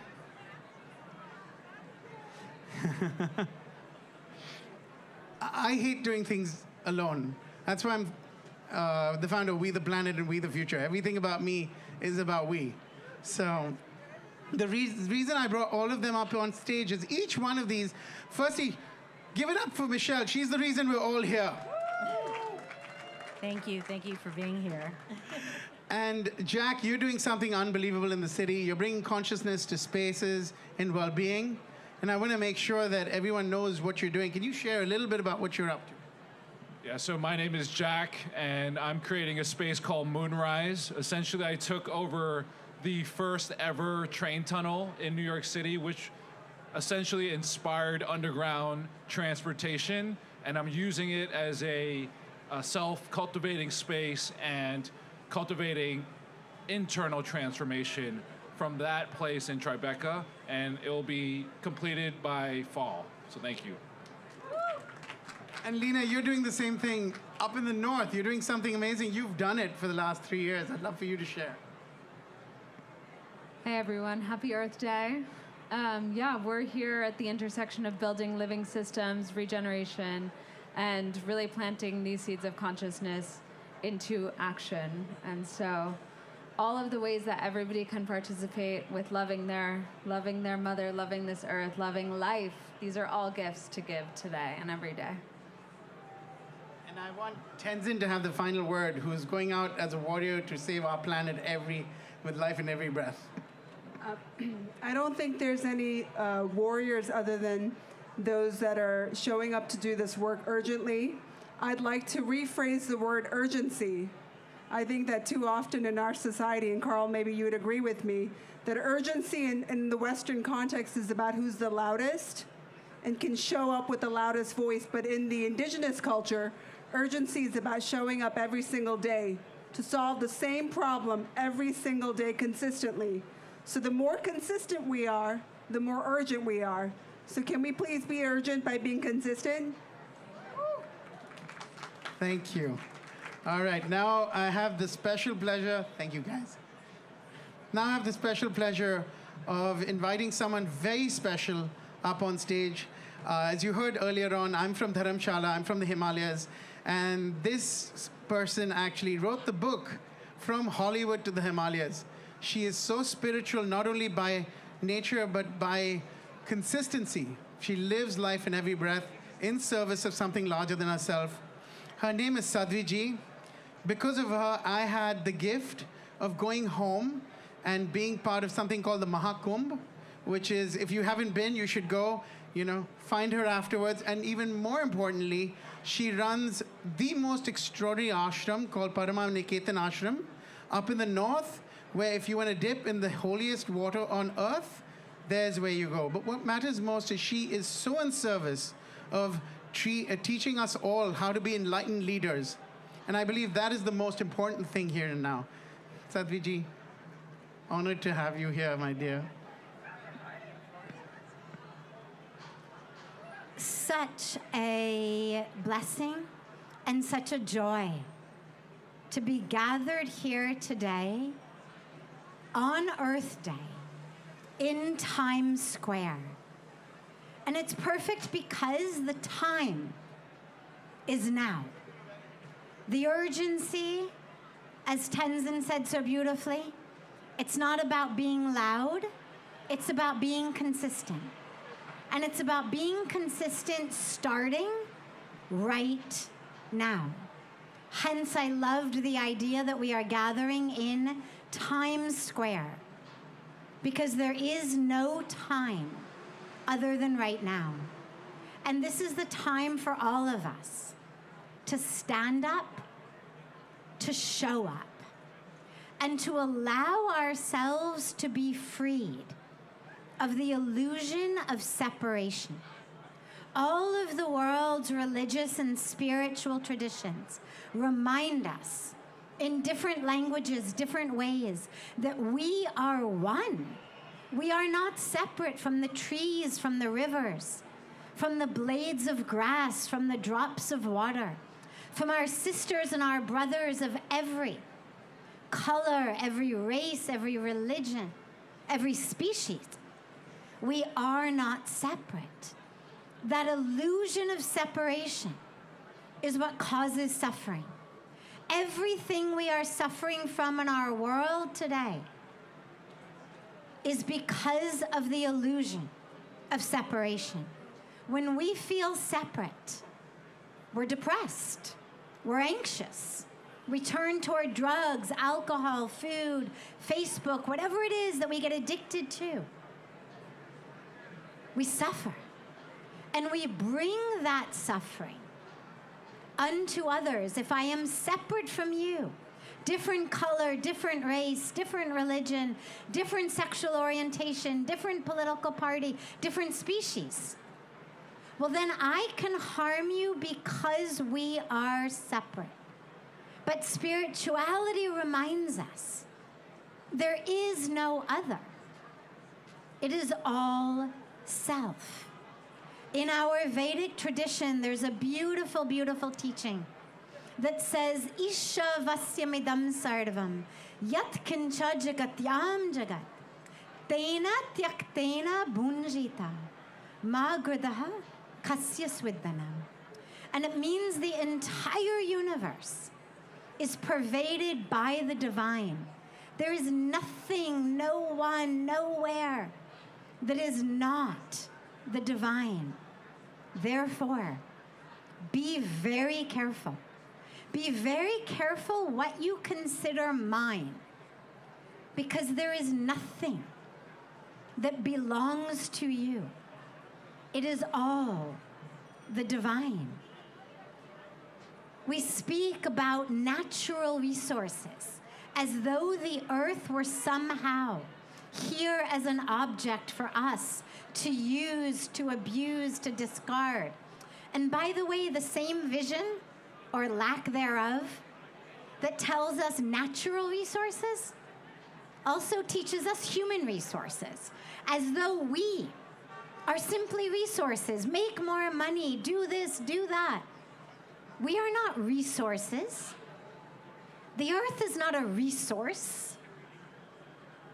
We are inseparable from the divine. We are inseparable from the creator, from the creation. That's who we are. We need to stop seeing ourselves, each other, this planet, as objects. There are two ways to see the world. People ask all the time, well, what actually is spirituality? Like, what does it mean? What do I have to do? What's the bare minimum? It's very simple. There's two ways of looking at the world. A materialistic viewpoint that says I'm an object, a size, a shape, a volume, an area, a height, a weight, a color, a history. You're a separate object, a separate height, weight, color, history, volume, area. And there's all this empty space between us. Spirituality says there is no place I end and you begin. There is no empty space between us. We are not objects. We are spirit. We are source. We are soul. We are divinity. And that same spirit that flows through me flows through you, flows through every tree, flows through every blade of grass, flows through every drop of water. We speak today about a global food shortage, global land shortage, global water shortage. But ultimately what we are facing is a global consciousness shortage. And our global consciousness shortage is what is leading to the food shortage, the water shortage, the land shortage. So today, on Mother Earth Day, the prayer and the pledge is very simple.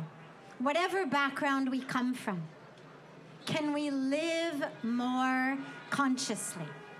Can we choose more consciously? Because one of the other things that our spiritual traditions, all of them remind us, is of our agency and our power to make a difference.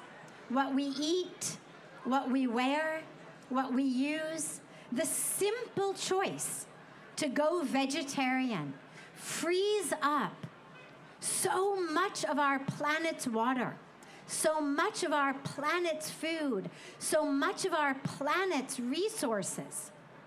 The United Nations to Oxford University, so many major institutions have told us over and over again that animal agriculture, the meat industry, is the single greatest contributor to global warming, single greatest contributor to greenhouse gases.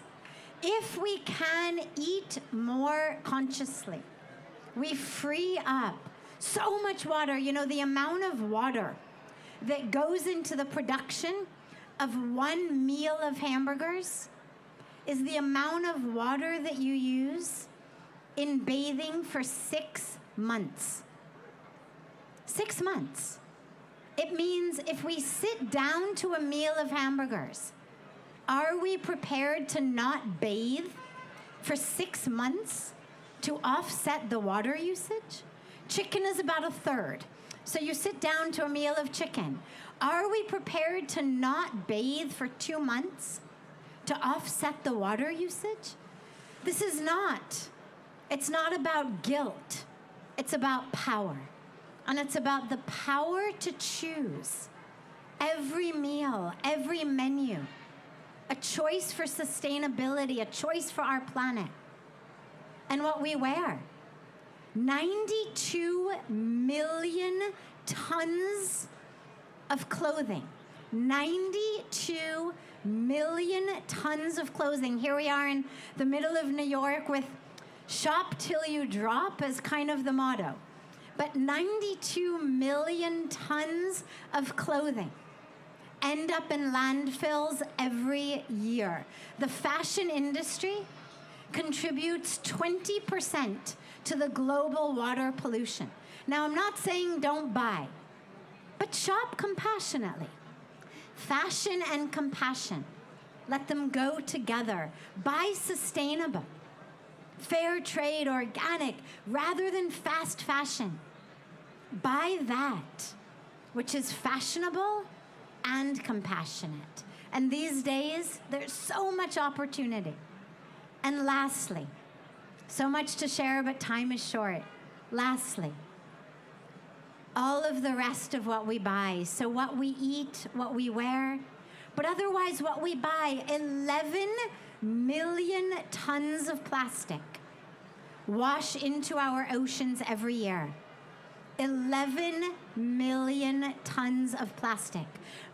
My family, there is no such place on planet Earth as away. We say we are throwing it away. There is no away. There is no place that is away. It is here. Where we are throwing is here. We have the opportunity to make a difference. Simple things, carrying water bottles with us, carrying bags with us, asking ourselves 10 times, do I need it? Am I gonna die without this purchase? Ask yourself every minute, every moment, what choice can I make that has a ripple impact of healing, of help, of health for this planet? Because that is the power that every one of us has been given. And whether you go into it through spirituality or you go into it through quantum mechanics that talks about quantum entanglement, string theory, what we do over here is impacting the lives of those over there. Today, let us make a commitment to simply live consciously, aware of every choice, every action, and the ripple impact of every cost, not just on our pocketbooks or wallets, but on every child, every woman, every farmer, every river on this planet. Because what we buy in these stores is produced in factories that are spewing their waste into our air, into our soil, into our groundwater. Let us reclaim the future of our sacred, sacred planet. I want to just conclude with a sacred mantra from our Vedas, a prayer for all beings.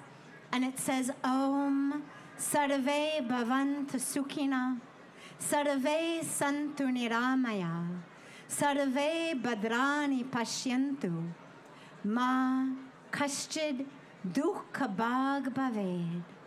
May all beings, all life forms be healthy.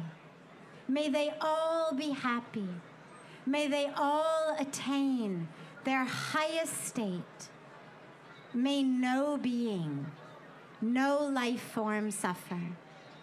Om Shanti, Shanti, Shanti. Om peace, peace, peace. Thank you.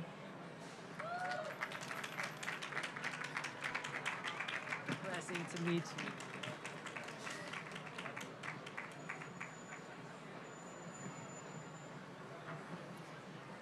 We come from the earth, living in the earth, go back to the earth, turn the world around. We come from the earth, go back to the earth, and turn the world around. How y'all feeling out there? You good? You want to try that? That one was Harry Belafonte made that happen. I can't do it. Even that song though is it's one of the greatest songs to do around a digital campfire. That's kind of what this is, right? It's just like a campfire on on well-financed campfire where we're at. I'm so excited that I get to introduce another dearly beloved, brilliant curator, producer, visionary, somebody that's really been putting artists into position to lift up the artist archetype for changemaker, artist as changemaker. And without further ado, because time is precious in Times Square, please welcome the amazing Chris Decker, y'all. Thank you, Aaron. Great to be here, everyone. I just want to take a brief moment to thank Paul and Michelle and everyone from the team who put this incredible event together, and look where we are. I mean, it's incredible to be standing on this stage in Times Square, one of the world's busiest and most colorful by far, places on the planet, crossroads here. And for us to take a moment to just pause and then to really, just really understand one simple truth, that we're all part of this planet Earth. And we all come from one source and from one unified origin. So I'd like to play just a little video quickly for you guys and share. Join the Origin Global Celebration, October 17, 2026. Uniting 1 billion hearts in a synchronized moment of intention. The time has come to change the narrative and remember who we truly are, beyond borders and differences. Let us heal what has been divided and restore balance to the earth we share. One humanity rising together.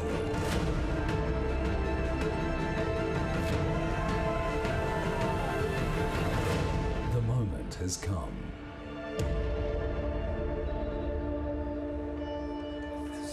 So that was just a little taste of what's coming this October. Well, thank you.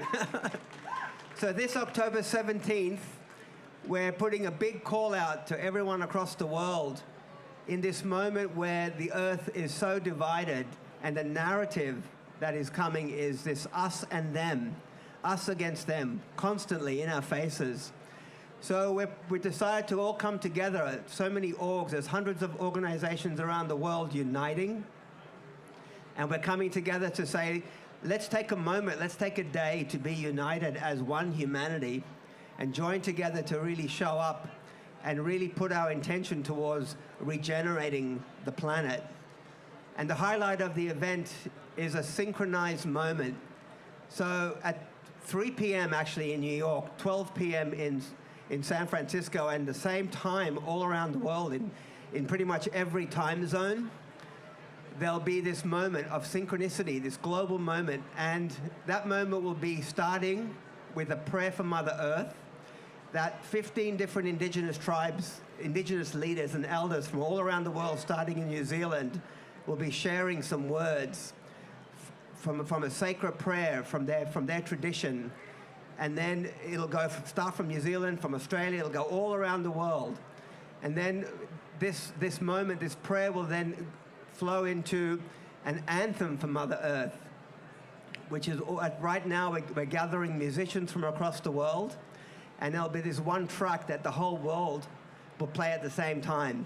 And it's a bit of a moving, dancing, celebratory track. So we really want you to all join. And then part of the event is Seed the Dream. We're asking people you don't have to go anywhere except your local nursery, get some seeds and plant them in your backyard, put it in a pot plant if you live in a high rise, and feel what it feels like to be a caretaker for a piece of Mother Nature. Grow a tree, grow a plant, grow some flowers, grow some vegetables. So that's Seed the Dream. And if you feel connected, we're also supporting these regenerative projects around the world through our partner organization, Project Biome, and you can make a donation. But we're trying to encourage 100 million people around the world to join, a minimum of 100 million people, because that's a very good number, apparently, according to the new paradigm science of coherence.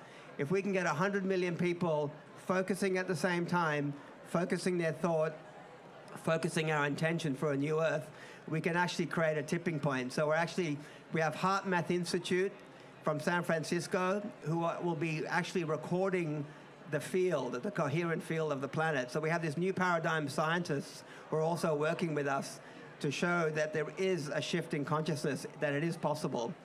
So I just want to say thank you, everyone. We really appreciate you showing up.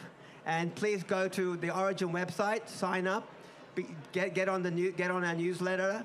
And we have 6 months before October, so we hope that you can join. You can just bring your family and friends together, commit to joining the prayer, be in your own backyards, be in your own lounge rooms. We've got satellite events happening all across the world as well, so there'll probably be one in New York City that you can join. And it's going to be quite the celebration. So thank you so much. We'll see you later.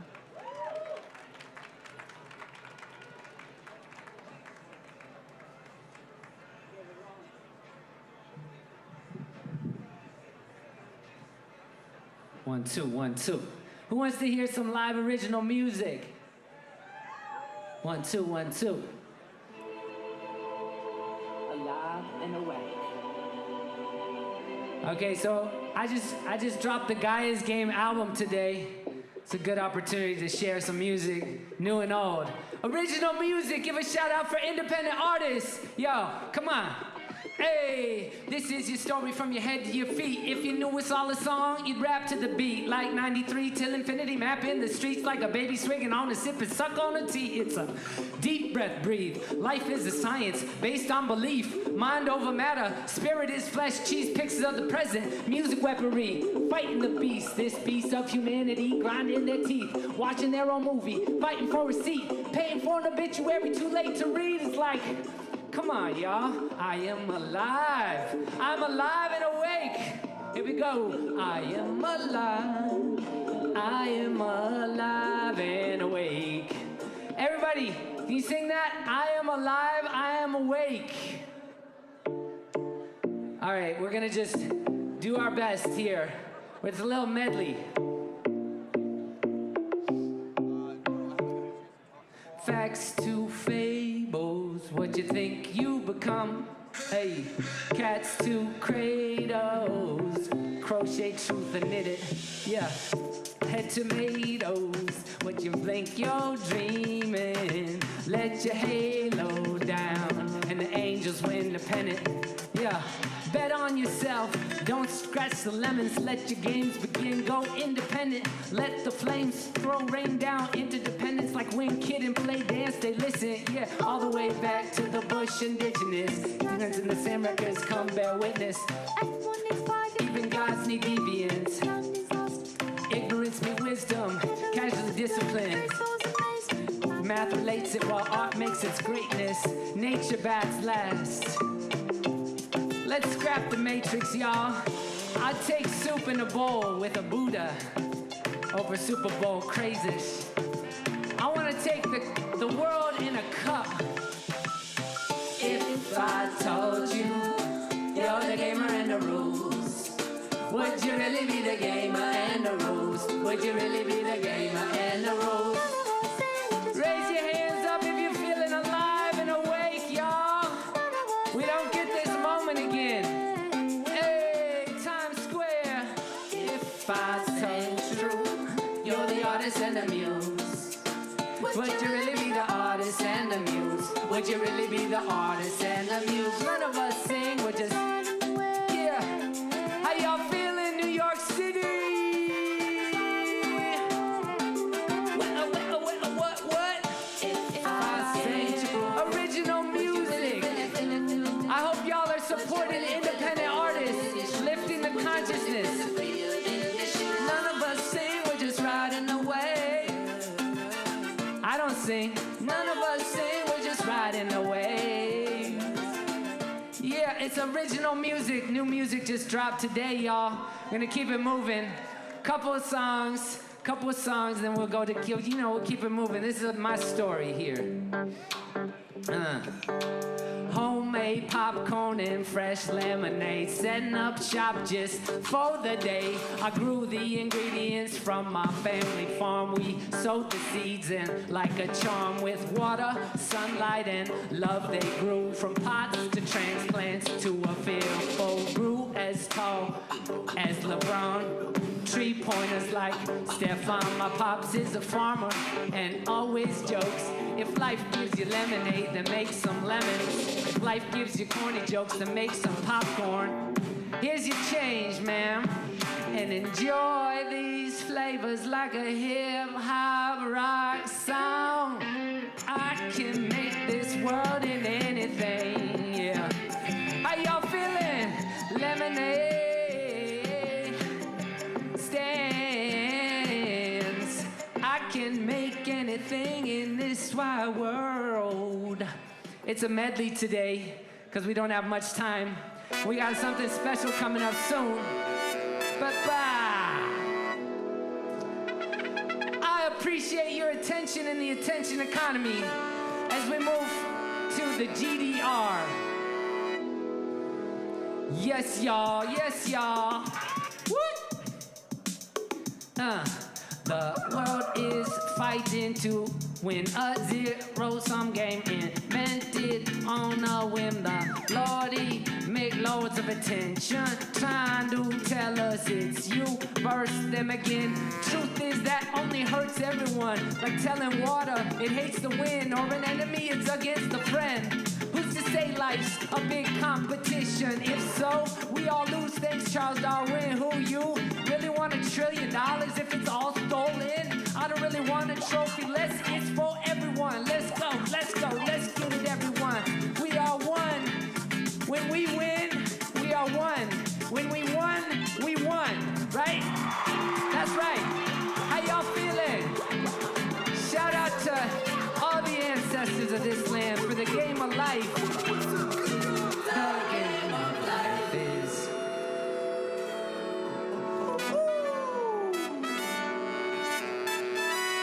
It's such a blessing to be here today. Shout out to all the freedom-loving peoples of the world.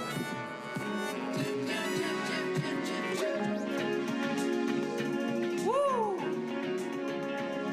We're on a circular planet. We're on a circular planet.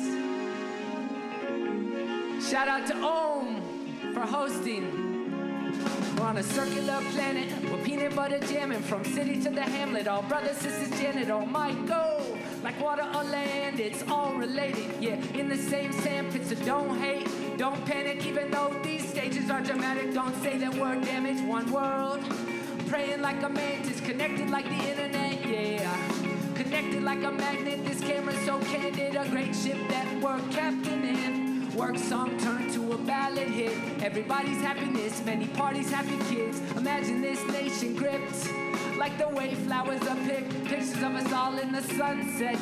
Across the earth shine oneness. Life is togetherness. Whoa, whoa, whoa. Whoa, whoa, whoa. We are all connected. We are all connected, y'all. Everybody is connected. That's the one thing that I know. Give it up, y'all.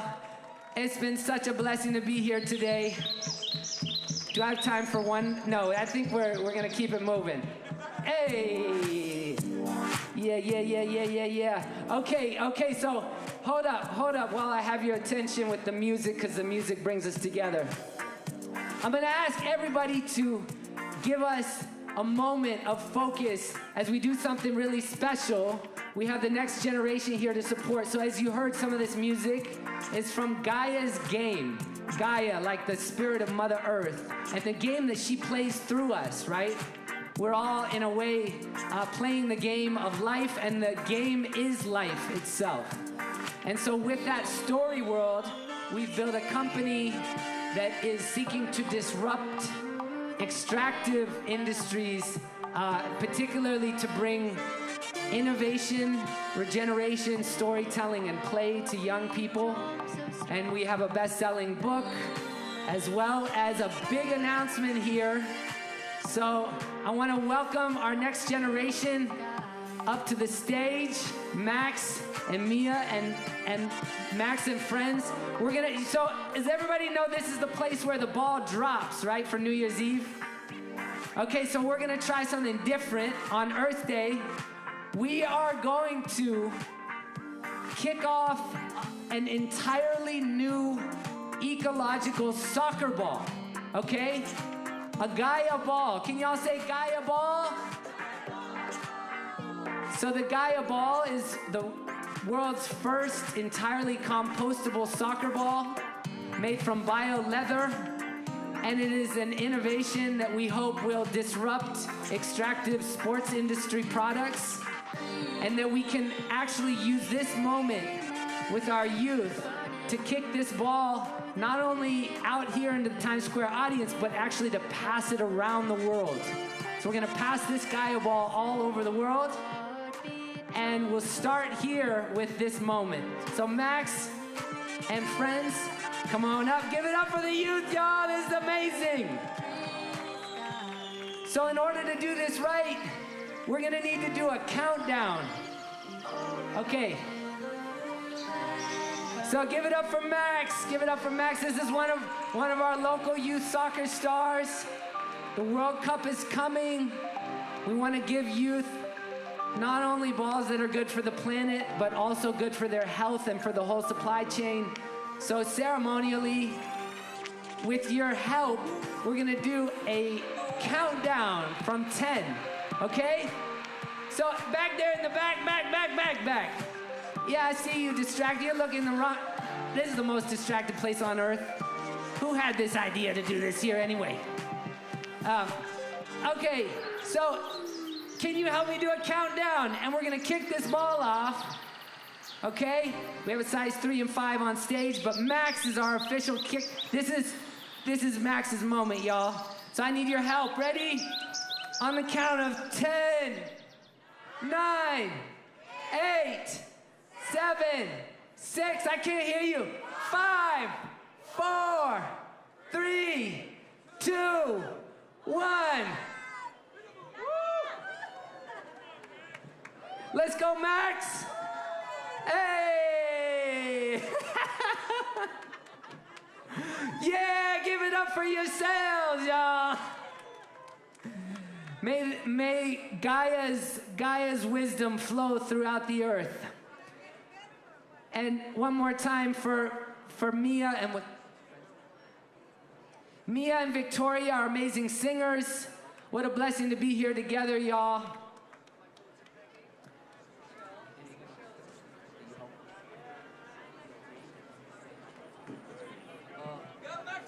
I hope soccer goes green. You heard it here first. That was entirely prompted.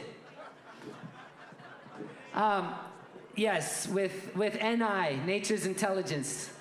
Yeah. All right, folks. Thank you so much. Such a blessing. Should we do a picture? I know we have to keep the show going. Where's our next act? Is ready? Okay, perfect. We're doing it all today. Come here, come close just for a moment together.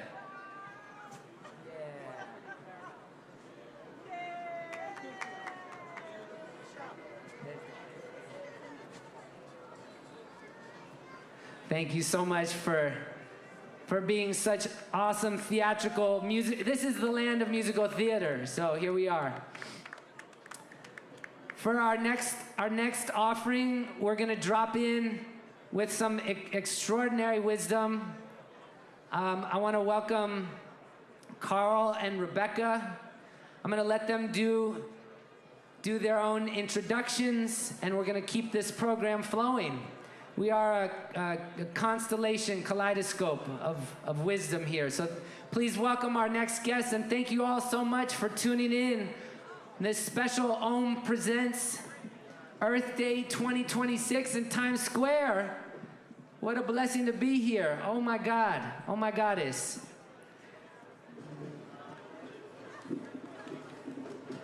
It's especially important that we have Rebecca Irby here today, but I'll let you all do the honors here. You good? All right. Hello, everyone. So, I am Carl Hayden Smith, Professor Carl Hayden Smith, and I am very glad to be here in New York with all these amazing humans. And I just wanted to start with a bit of an embodiment practice. So I don't know whether you've ever practiced your peripheral vision, but I want you to stop looking at me, stop looking at the stage, and try and take in your whole 180-degree view. So try and defocus your eyes, keep your head still, and really just try and take in the whole of your 180-degree view as one image. And you may notice, as you do this, that your whole physiology starts to calm down. So this is what athletes do before a big race. This is what I do before a big talk. But just defocus, take in your whole 180-degree view. Couldn't be a much better place to do that than in Times Square. And just notice what's in your peripheral vision, like what's right in the corners of your vision. And again, do this when you want to like calm yourself down, calm down your nervous system, and just take this away, because this is a very core skill that helps you connect to yourself. Now I want to pass over to Rebecca. Thank you, Carl. The power of we. Us. We. Not she. Not he. It comes from within. We've forgotten who we are and how powerful we are. War. It will never win. Only love from within. It's not about pouring out before you pour in. It's not about only pouring in. It's understanding we are the powerful ones. Nothing else is needed. When we connect, we win, not when we fight. When we love, we win. But more than love is the understanding it is us. We are the powerful ones. We are powerful beyond measure, but we have forgotten who we are and how powerful we are. We have all experienced moments of this. We have everything that we need. We are the ones we need. We have forgotten. We're scared of our power. We try to control it. We try to control everything, everyone, and trauma sets in. Trauma, trauma, trauma. We're fractured. We've forgotten. We've forgotten how powerful we are. Remember, remember, remember with me. No, no, not with me, with we. We are the powerful ones. We each have a role to play. We need each other to truly see. We need each other. We need each other. We each have a role to play. It's not about me or you, but it is at the same time. Now is the moment, the time we remember. We remember it's us. We are the powerful ones. It's time we share our stories. It's time for us to know. We each hold a role. We each hold a piece. We each are a piece of peace. Peace, why is it spelled so many different ways?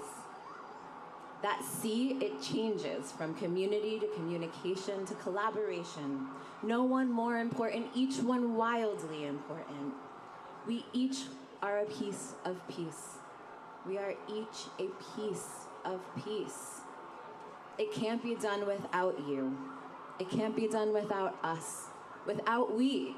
We are powerful beyond measure, but only when we remember it's about we.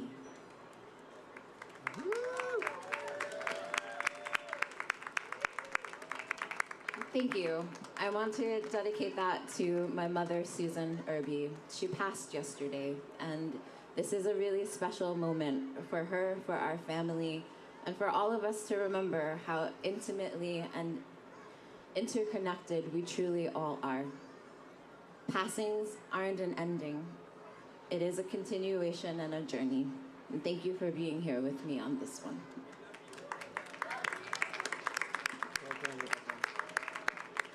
want to welcome two incredible humans. We have Carl Hayden Smith and Paco with us today. We are going to talk a little bit about some incredible initiatives that are going on at the United Nations. So as you've heard, this is an official side event of the United Nations Permanent Forum on Indigenous Issues. It is also Earth Day. This is the first time in 25 years that these two events have been connected. And we feel it is critical and important for all of you to know about the work that is happening. I know we think about the United Nations as a place of nations, but we are really moving to make the United Nations of the people. And we're going to talk about what that's going to look like and how you all can get involved as well. Yeah.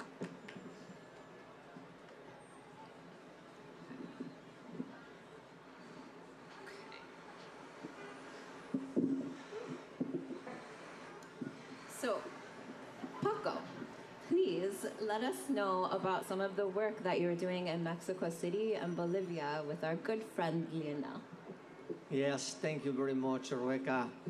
Well, I'm part of an incredible and amazing project in Mexico City called Huerto Roma Verde. That is a biosocial lab and an integrated community. And we work for three important principles. The first one is the acknowledgement and wisdom of the indigenous communities. The second is the social biology, and the third is the permaculture.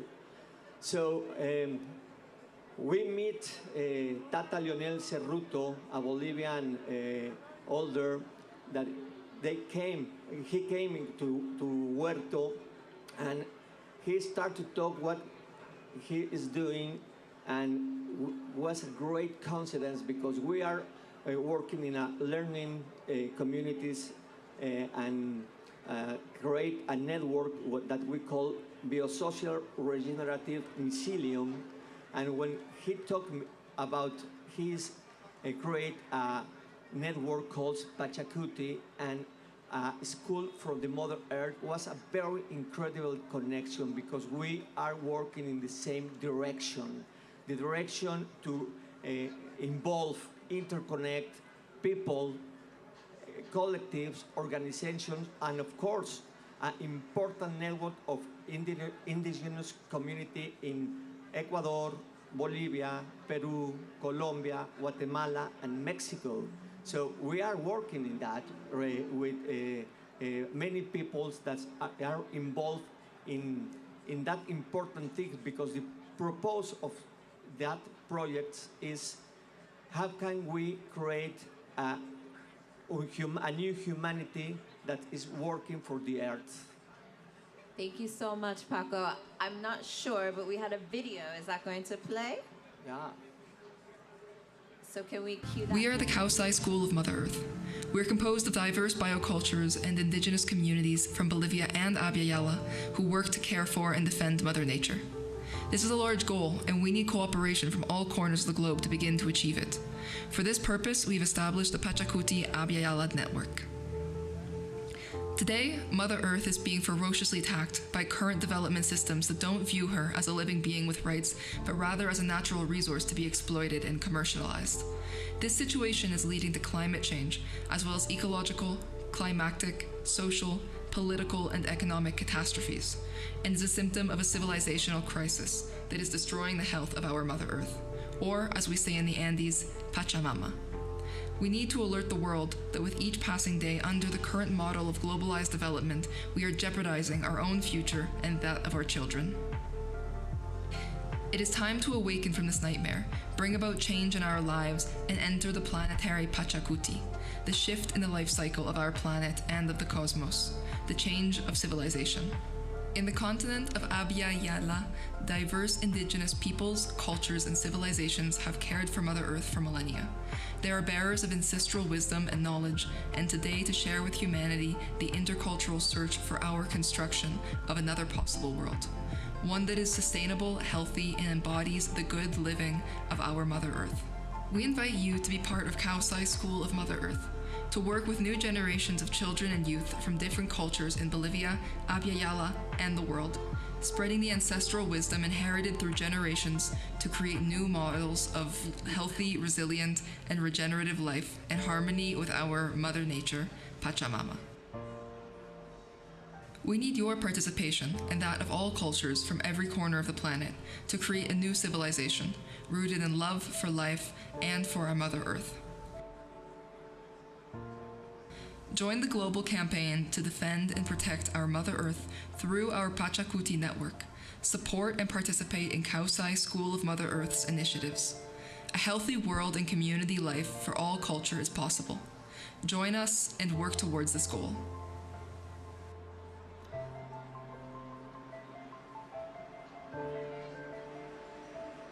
So, thank you for watching, and we are going to talk about how you can get involved and how we are bringing this school, the School of Mother Earth, to the United Nations and to the world. But before we get to that, Carl, I wanted to bring you into the conversation and ask, what are we in jeopardy of losing when we don't have a connection to the Earth, especially for our young people today? Yeah, well, we actually asked young people, what would you rather lose, your sense of smell or your smartphone? And what did you think they chose? Of course, they all chose to lose their sense of smell. So what does it mean when we are jeopardizing our own nature, our own senses? And what is the link between learning and, being in nature? I think when we're moving through space, one thing we lost during the pandemic was something called optic flow. And optic flow is, as we've just practiced with the peripheral vision, it's things moving past you as you walk in and through space.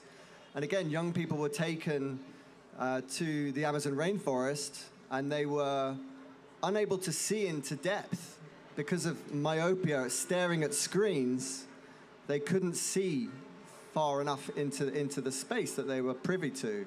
So what have we lost? What is being lost in terms of our humanity? And how do we go down a more hyper-human route rather than a transhuman route? Because all the billionaires are basically playing out the playbook of the transhuman, where we're going to basically be asked to install our mobile phones directly in our brains.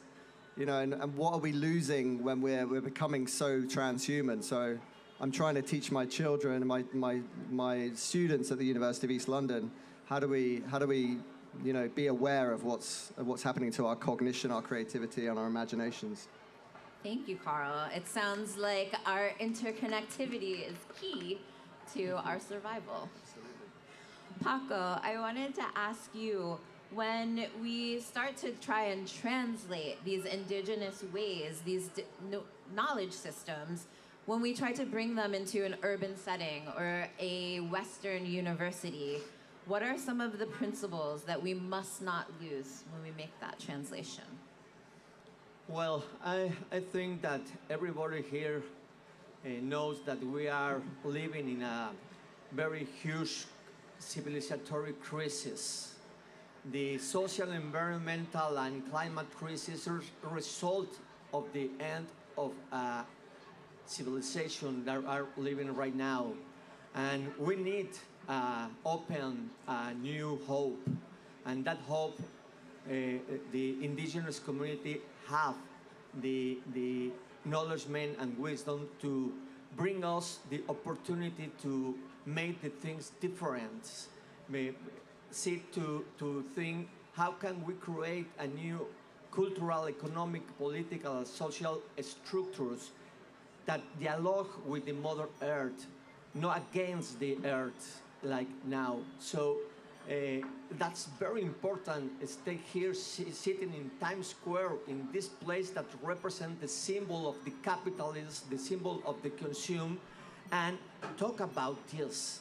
Connect with the indigenous acknowledgement is very important, because, like I said, it's a window for hope, and I'm sure that we are working in that direction. Thank you, Paco. And as we talk about this hope and this understanding, I want to share a really exciting announcement through Co-NGO, which is the Conference of NGOs and Consultative Status at the United Nations. We are launching an NGO Academy, but we're really looking at this as the UN for the people.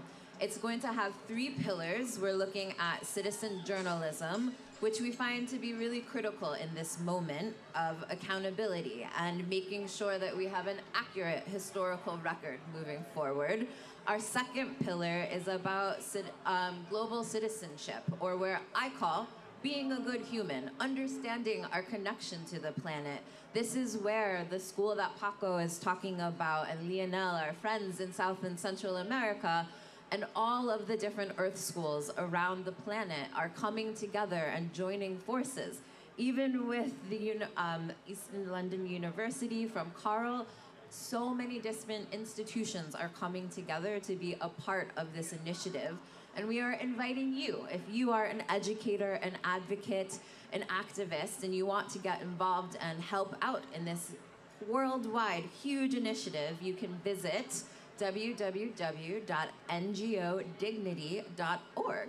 So we're gonna put that up on the screen a little bit later, but I do want to close out with Carl asking you one last question and then asking you to lead us in an embodiment exercise. So we hear this word embodiment and we hear about consciousness, but I'm wondering if you could tell us and clue us in, what is that really and why is it important, and then lead us through that activity. Yeah, sure. So how many of you write by hand?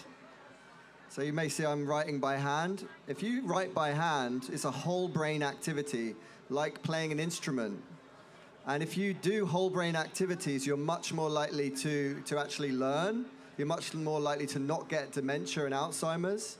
So writing by hand is essential. I always recommend my students start doing that straight away. But also it's about repetition, and we're going to do a couple more embodiment exercises. I think the key thing is that we can change our states.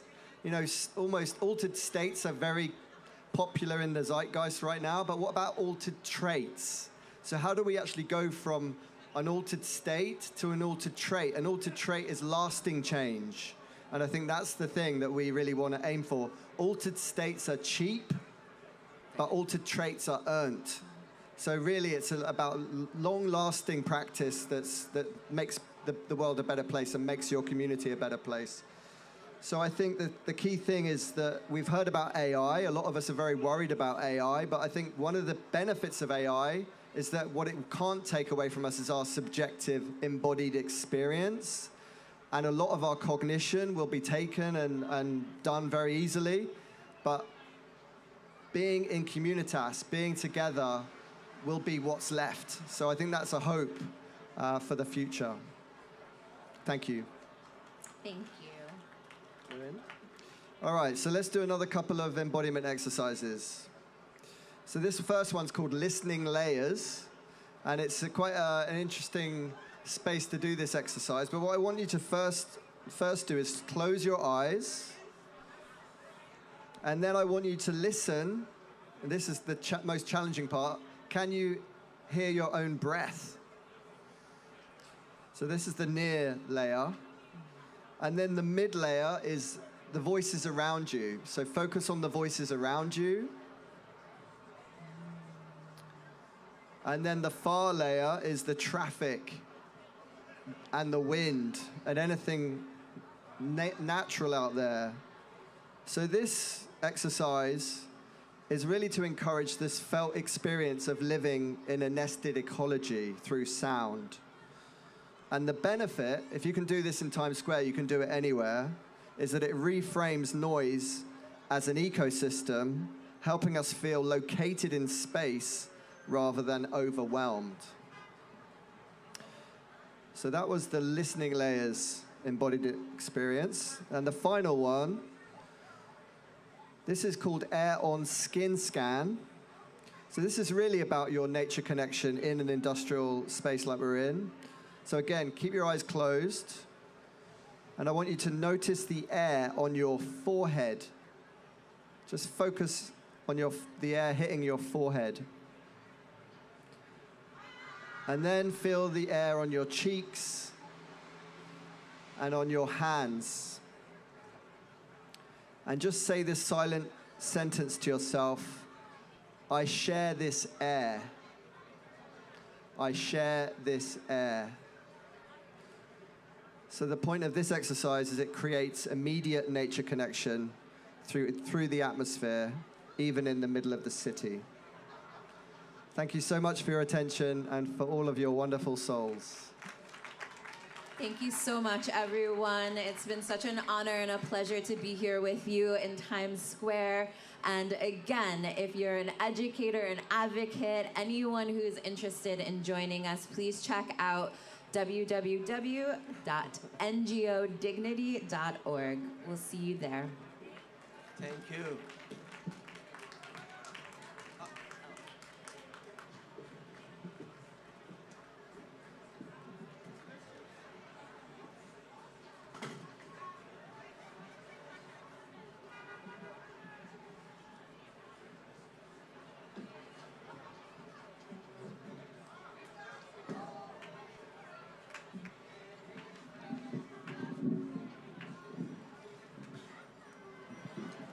We got the whole world. All right.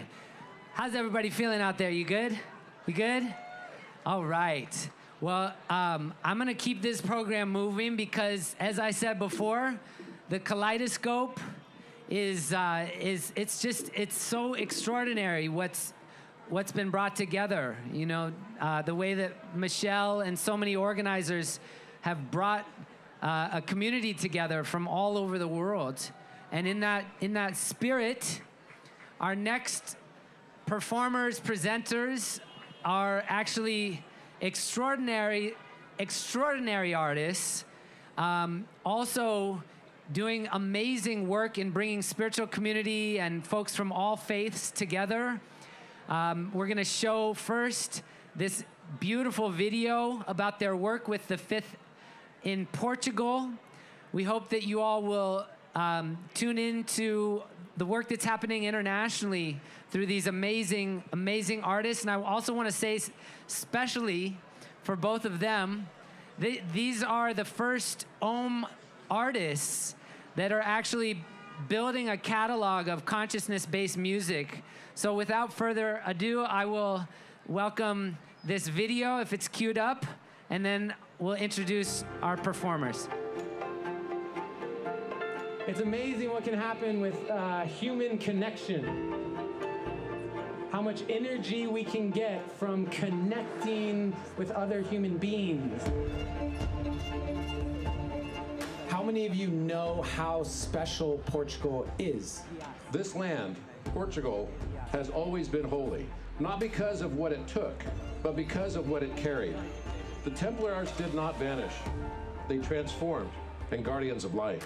Scientists, geometers, teachers, poets, artists, Fernando Pessoa, what he held in his lifetime. And so what we learned from Pessoa and others is that the expansion of consciousness is a creative process. In this mythology of the sacred, and that Tomar itself is designed as a reproduction of Jerusalem, that if the Templars ever lost the holy city, that they would have something in Europe that they would be able to connect to. The exercise is not about perfection, it's about participation. I love the unknown of what wants to emerge, because there is no judgment in the heart. Trust me, this magic you felt here, you will feel every single time. The Fifth Empire is not ruled by him, it is activated through him, through every being who dares to lift the sword of truth and drink from the grail of inner knowing. How much of what you're doing will benefit not just your generation, but the generations to come, the next 5 generations, the next 50 generations. And when you do that, it gives more meaning to life.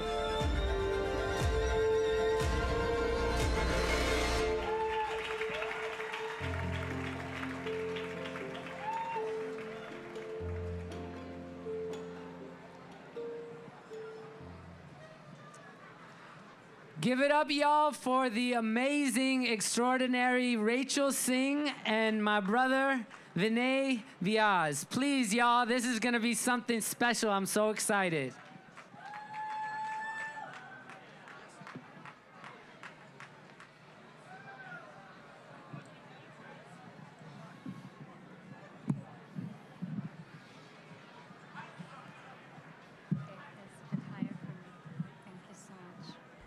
Hello, Times Square. We come all the way from Portugal.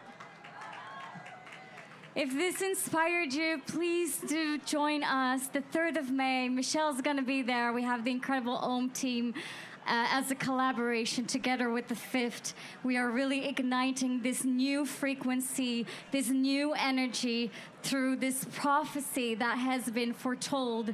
And if you feel this in your heart, come and manifest this energy in the world together. You can scan the QR code above, and you can either follow it online or join us in Portugal. So we're gonna share some songs for you that we have been recording over the last 2 years. We've been together with my dear soul brother, Vinay. We've been in the studio for the last 2.5 years working on an album. And together with OMMM Present, we are going to release this album this year. And we're gonna start with a song that is actually a mantra. And if you feel called, you can just close your eyes and receive this beautiful mantra as it manifests the highest spiritual energy into this earthly plane. It's called Om Bhur Bhuva Svaha. And if you know the mantra, of course, do sing along.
eternally free. Yeah. Sing this with me. We are together, eternally free. I want to hear your voices. We are eternally free. Yes, we are eternally free.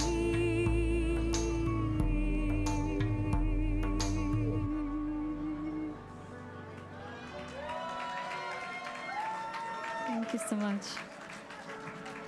Y'all having a good time? Yeah? We have one more song for you. This is called Warrior. I want to hear your warrior voices at the end, yes? Give it everything from your core. We need warrior energy in this time.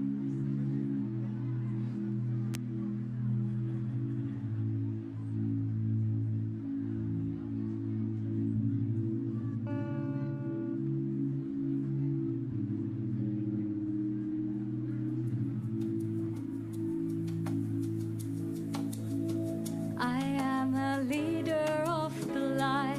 I'm a warrior.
war. We are warriors.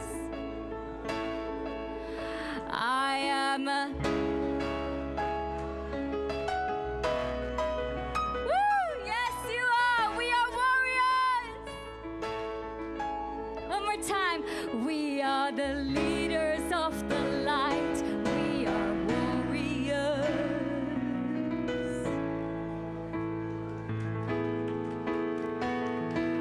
We are the leaders of the light. We are warriors.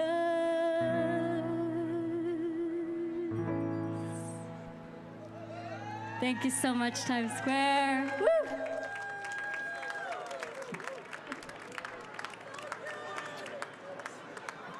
So next up, I want to invite a real, true warrior.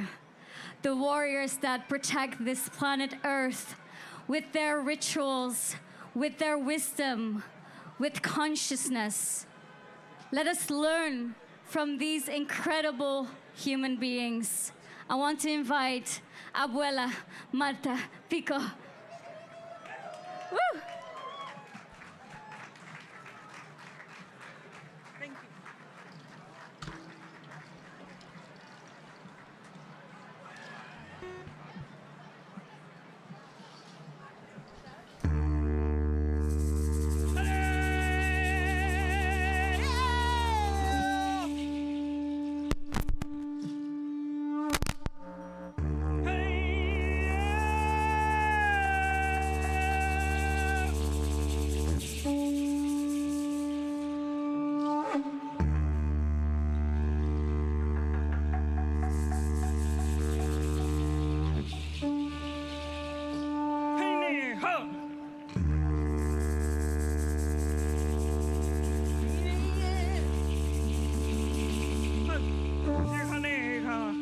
Lekitera shinikale hey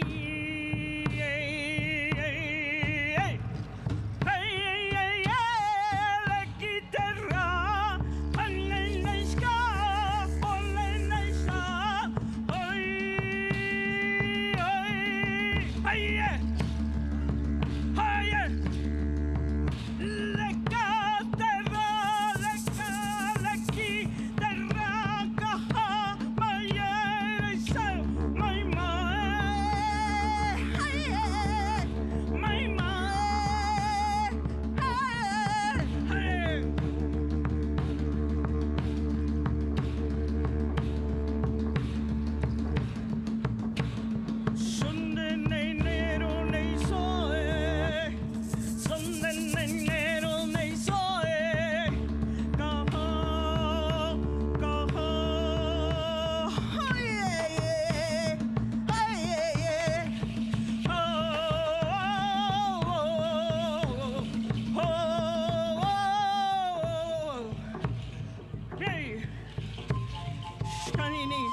Lekitera kahaleye masheneko.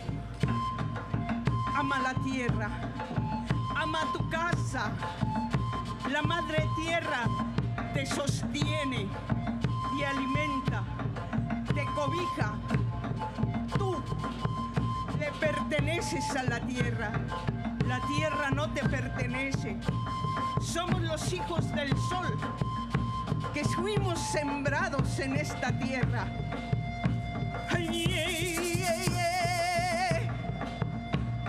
Somos el fuego nuevo, somos el amanecer, somos las semillas aquí en la tierra. Florece, pone el amor en movimiento y sé tú amando la madre tierra.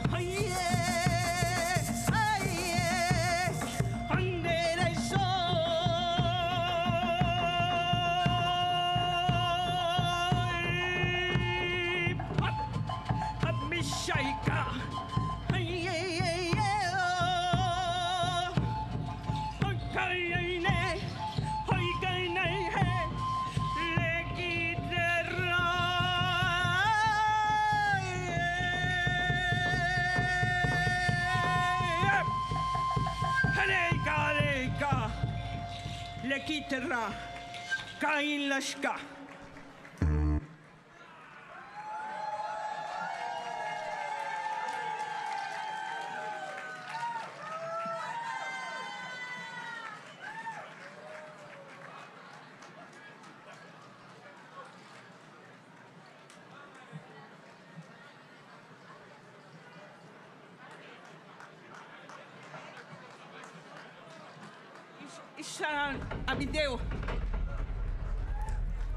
There is a fire that has never gone out.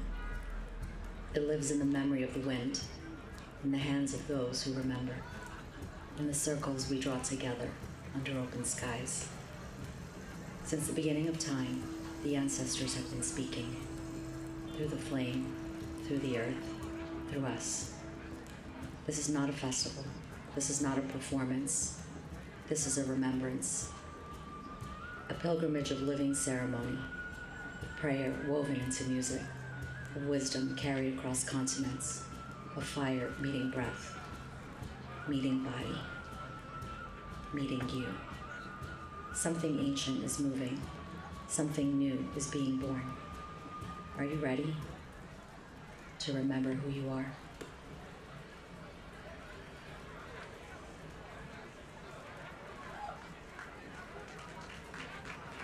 Remember, you are the seed of the love. Love the earth, love your mother, you love your ancestors. You are the beginning, the new race, human race. Remember, you are the seed of love in this moment. Tomorrow, the little one is the big future. The future of love is we need to love. We need to move in love, follow in love, and love the Mother Earth. Kain Lashka.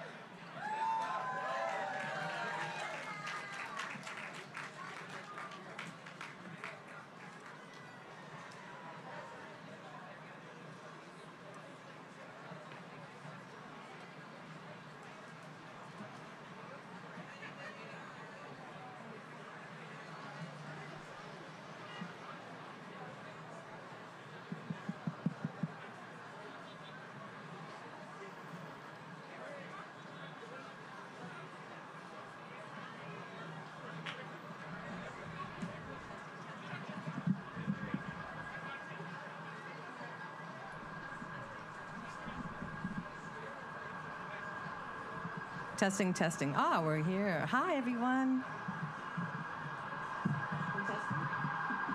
We're just getting a little mic change over here, and we're listening to the beautiful sirens and the beautiful wind and the breeze, and knowing that we're all here for Mother Earth. Testing, testing. Testing, testing, testing, testing. Testing, testing.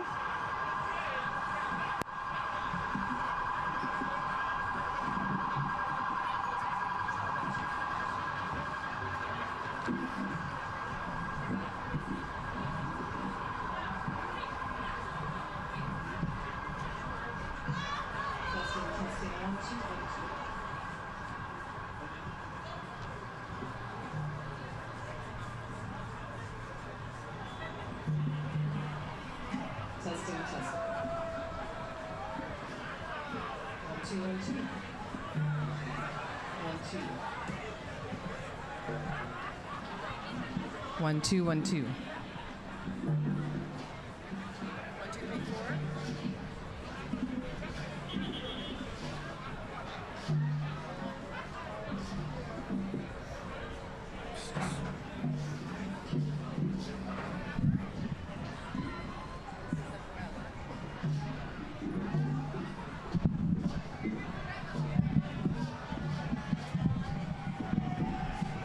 Testing. Testing, 1, 2. Testing. Abuela here? Abuela?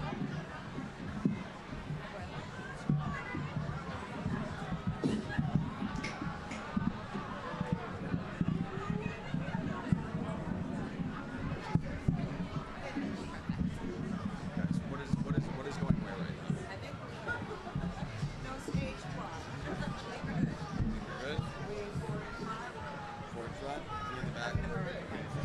Yes. Good evening, everyone. Is everyone having a beautiful night? Are we glad the rain didn't come? Thank you all for coming. I have a very special presentation for you all. It's a very important project called Yumi's Universe. I'm not sure if you see a Yumi's up there, but you'll see a whole beautiful music video with animation coming up. It was animated by Joel Christopher Payne. We have a beautiful stage full of people. I also want to do a shout out to David Nathan, who co-wrote the song with me called Legends of the Light. And what Legends of the Light means is that this is the abuelas, the Obishans, the grandmothers of the world that are singing to the children to be the legends of the light. We need light more than ever. We need peace more than ever. And this is about bringing children together of all cultures to hold hands and to bring peace to the world. I want to introduce my fellow beautiful performers on the stage this evening. Please give a right. Rebecca Irby. She is the president of Peace Institute. She's a Nobel Peace Prize winner. She's on the board of directors of the United Nations. We have Radiance Tyler. She is a singer and a composer, and she has Radiance House Music. We have Mia. Come over here. Come on, Mia. Come on, my friend. This is Michelle, her sister's daughter, Mia. She's representing all the children of the world. How does that feel to represent all of them? Great. I think our future is really set up with people like Mia leading the way, and her parents are awesome as well. Then we have Dr. Marty K. Casey. She's from St. Louis. She's the president and owner of the Ungun Institute. Please look her up. It's magical what she does. And what's really special about what's going on in this stage tonight is that the ancestors of people on the stage tonight are connected. Our ancestors are connected. Dr. Marty K. Casey's great-grandfather was a saxophone player. He played whenever Duke Ellington came to St. Louis for 20 years. Is that a wow? Yeah. Woo! Now to get it even better, we have Duke Ellington Jr. here, Edward, and his sister April Ellington. From the Savoy Ellingtons. They travel all over the world. They're here often, so please look them up and come and watch them. Did I miss anybody? Oh my gosh. So we have Malou Beauvoir. I just want you to give a big round of applause for all these beautiful wardrobes here. This is Malou's Designs. You can look her up at www.modernmambo with an N. M-A-N-B-O. So this is so amazing. She is a singer, composer. She travels the world performing. And she also is this beautiful designer. And then our abuela. I'm sure you've heard on the stage already today, and so powerful. I'm so honored to have her up here representing the abuelas and the Obishans and the grandmothers. I want to do a special shout out to Wynne and Douglas Wagner and to all the people that are a part of the Yumi's Universe. I hope you enjoy. And I want to do a special tribute to Susan Irby this evening. This is for her.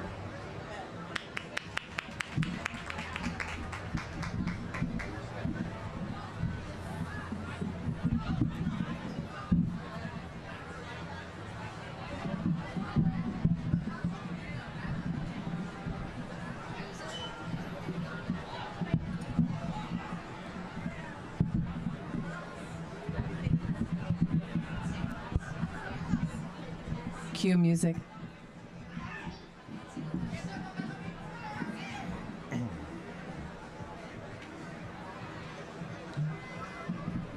This is a sign language that we'll all be doing together at the end.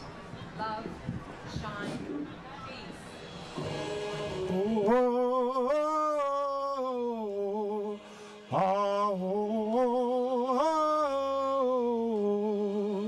Child of the earth, child of the sky, born of the hopes that never die. Carried by the wind, by fire and rain, you are the hope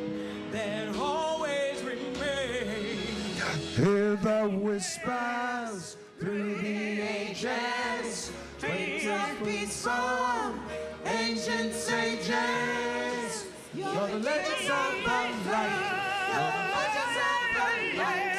From legend to desert, we'll brighten up all night. Don't ever break the chain. Hold my hand, we'll unite. You're the keepers of the flame. You're the legends of the light.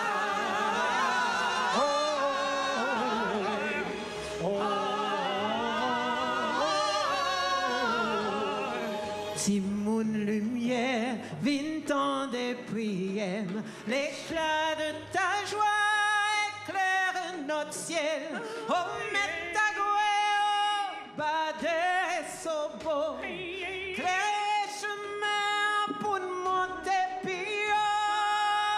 Shine, my child, through storm and fears. The light you seek is always near. In every heart, the stars ignite. You are the legends of the light. Hear the whispers through the ages, dreams of peace from ancient sages. You're the keepers of the flame. You're the legends of the light. From mountain to desert, we'll brighten up the night. Don't ever break the chain. Hold my hand, we'll unite. You're the keepers of the flame. You're the legends of the flame. You're the legends of the light. From mountain to desert, we'll brighten up the night. Don't ever break the chain. Hold my hand, we'll unite. You're the keepers of the flame. You're the legends of the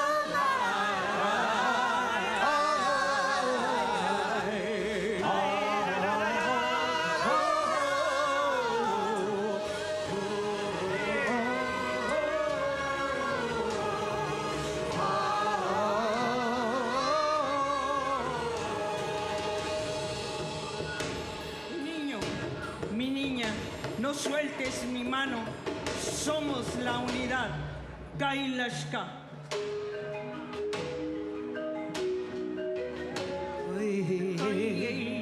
Join us in the sign language to spread love. Everyone do it with me. Love. Shine. Peace. Around the world. And again. Make a circle, please. Shine.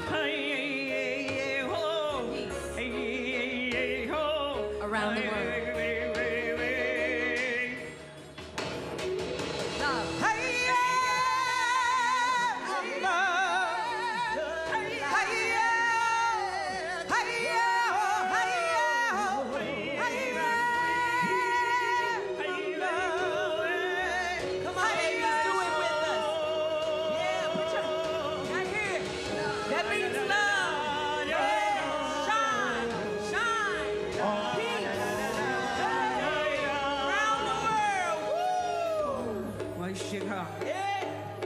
Come on, you can do it with my queen.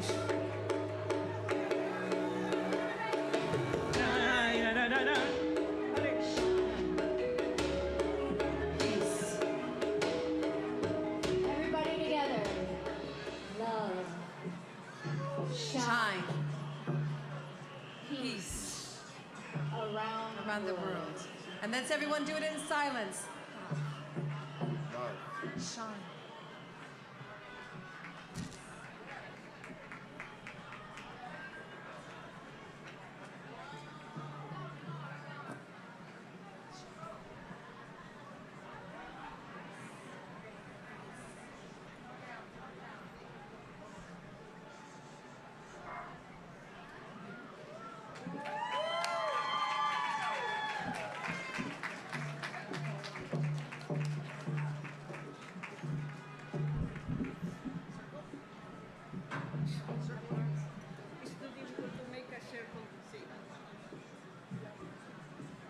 keep love in your hearts.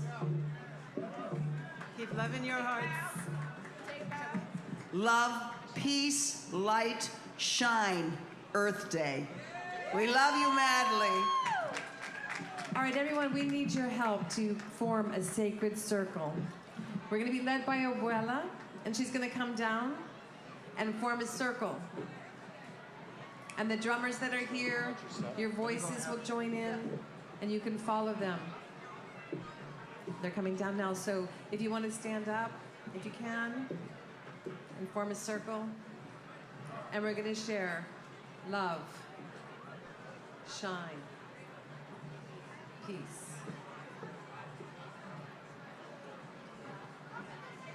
Love, shine, peace. Come around, make a circle like the world, like the earth.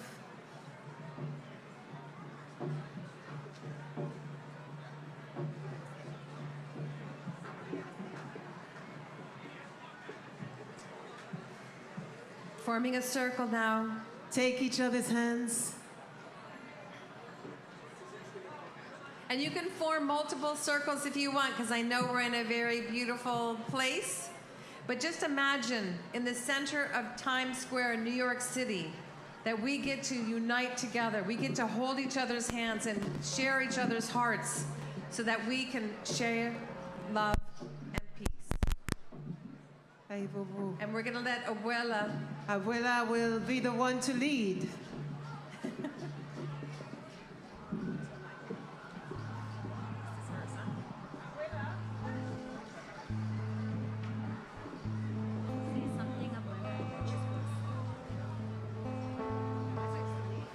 Okay, ready?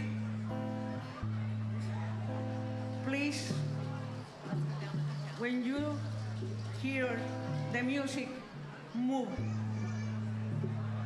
and think. Please, the children, make a little circle here in the middle. Please, the children, all the children, please, here, and make a circle with me and listen this beautiful song as a mantra for the future. Are you ready? When you hear the music, please move. We need to move the energy of the love. It's very important to do. Think in love. Remember, we are the love in this Mother Earth. Are you ready? Let's.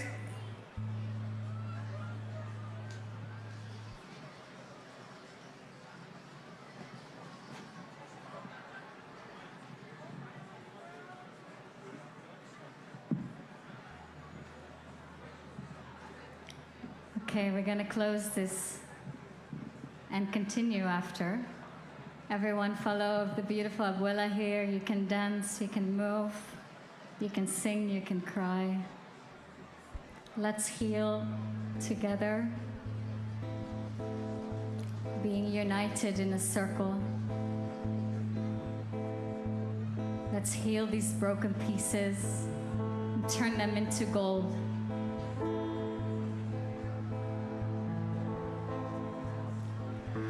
Broken pieces can be mended with gold.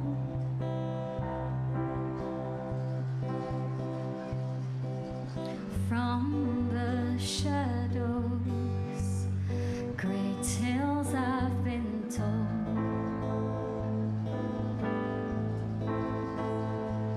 She ate the apple, believed it was sweet, until she realized it had put her to sleep.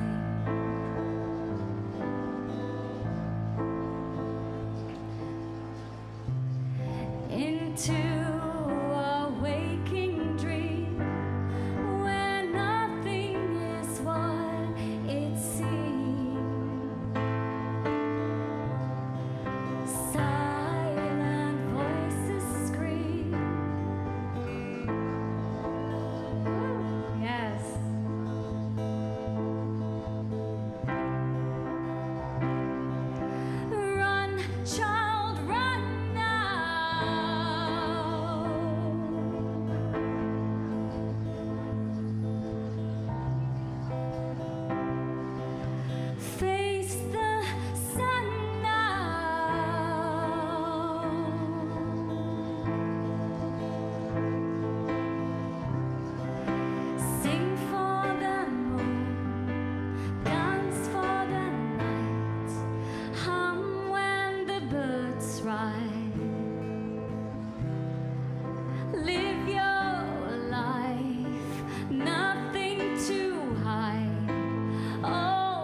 together take a moment right now to just take a deep breath and make Times Square the most quiet and the most silent place in the world. Let's meditate. Take a deep breath in and take a moment of silence. Place your hand on your heart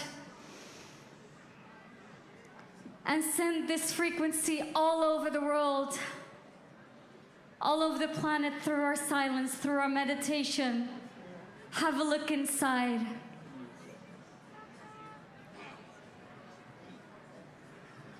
Just a minute of silence together.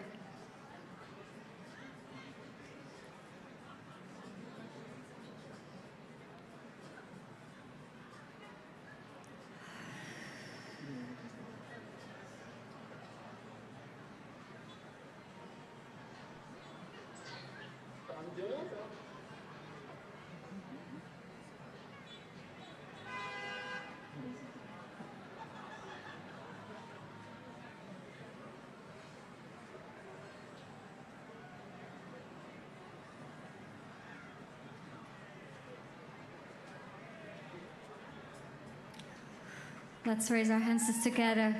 Send this all over.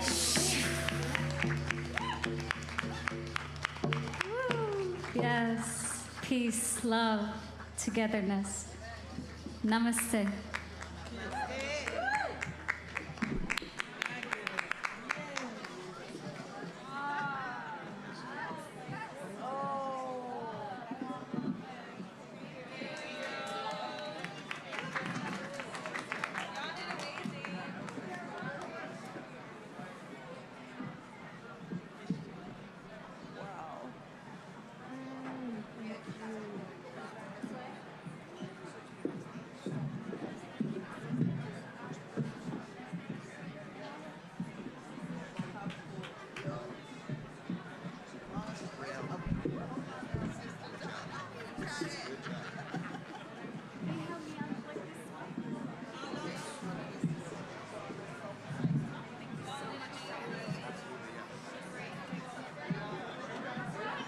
All right, is this going?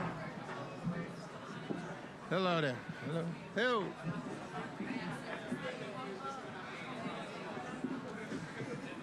Hello, hello. Yeah. Times Square. What a blessing to be here together. Thank you on behalf of OMMM.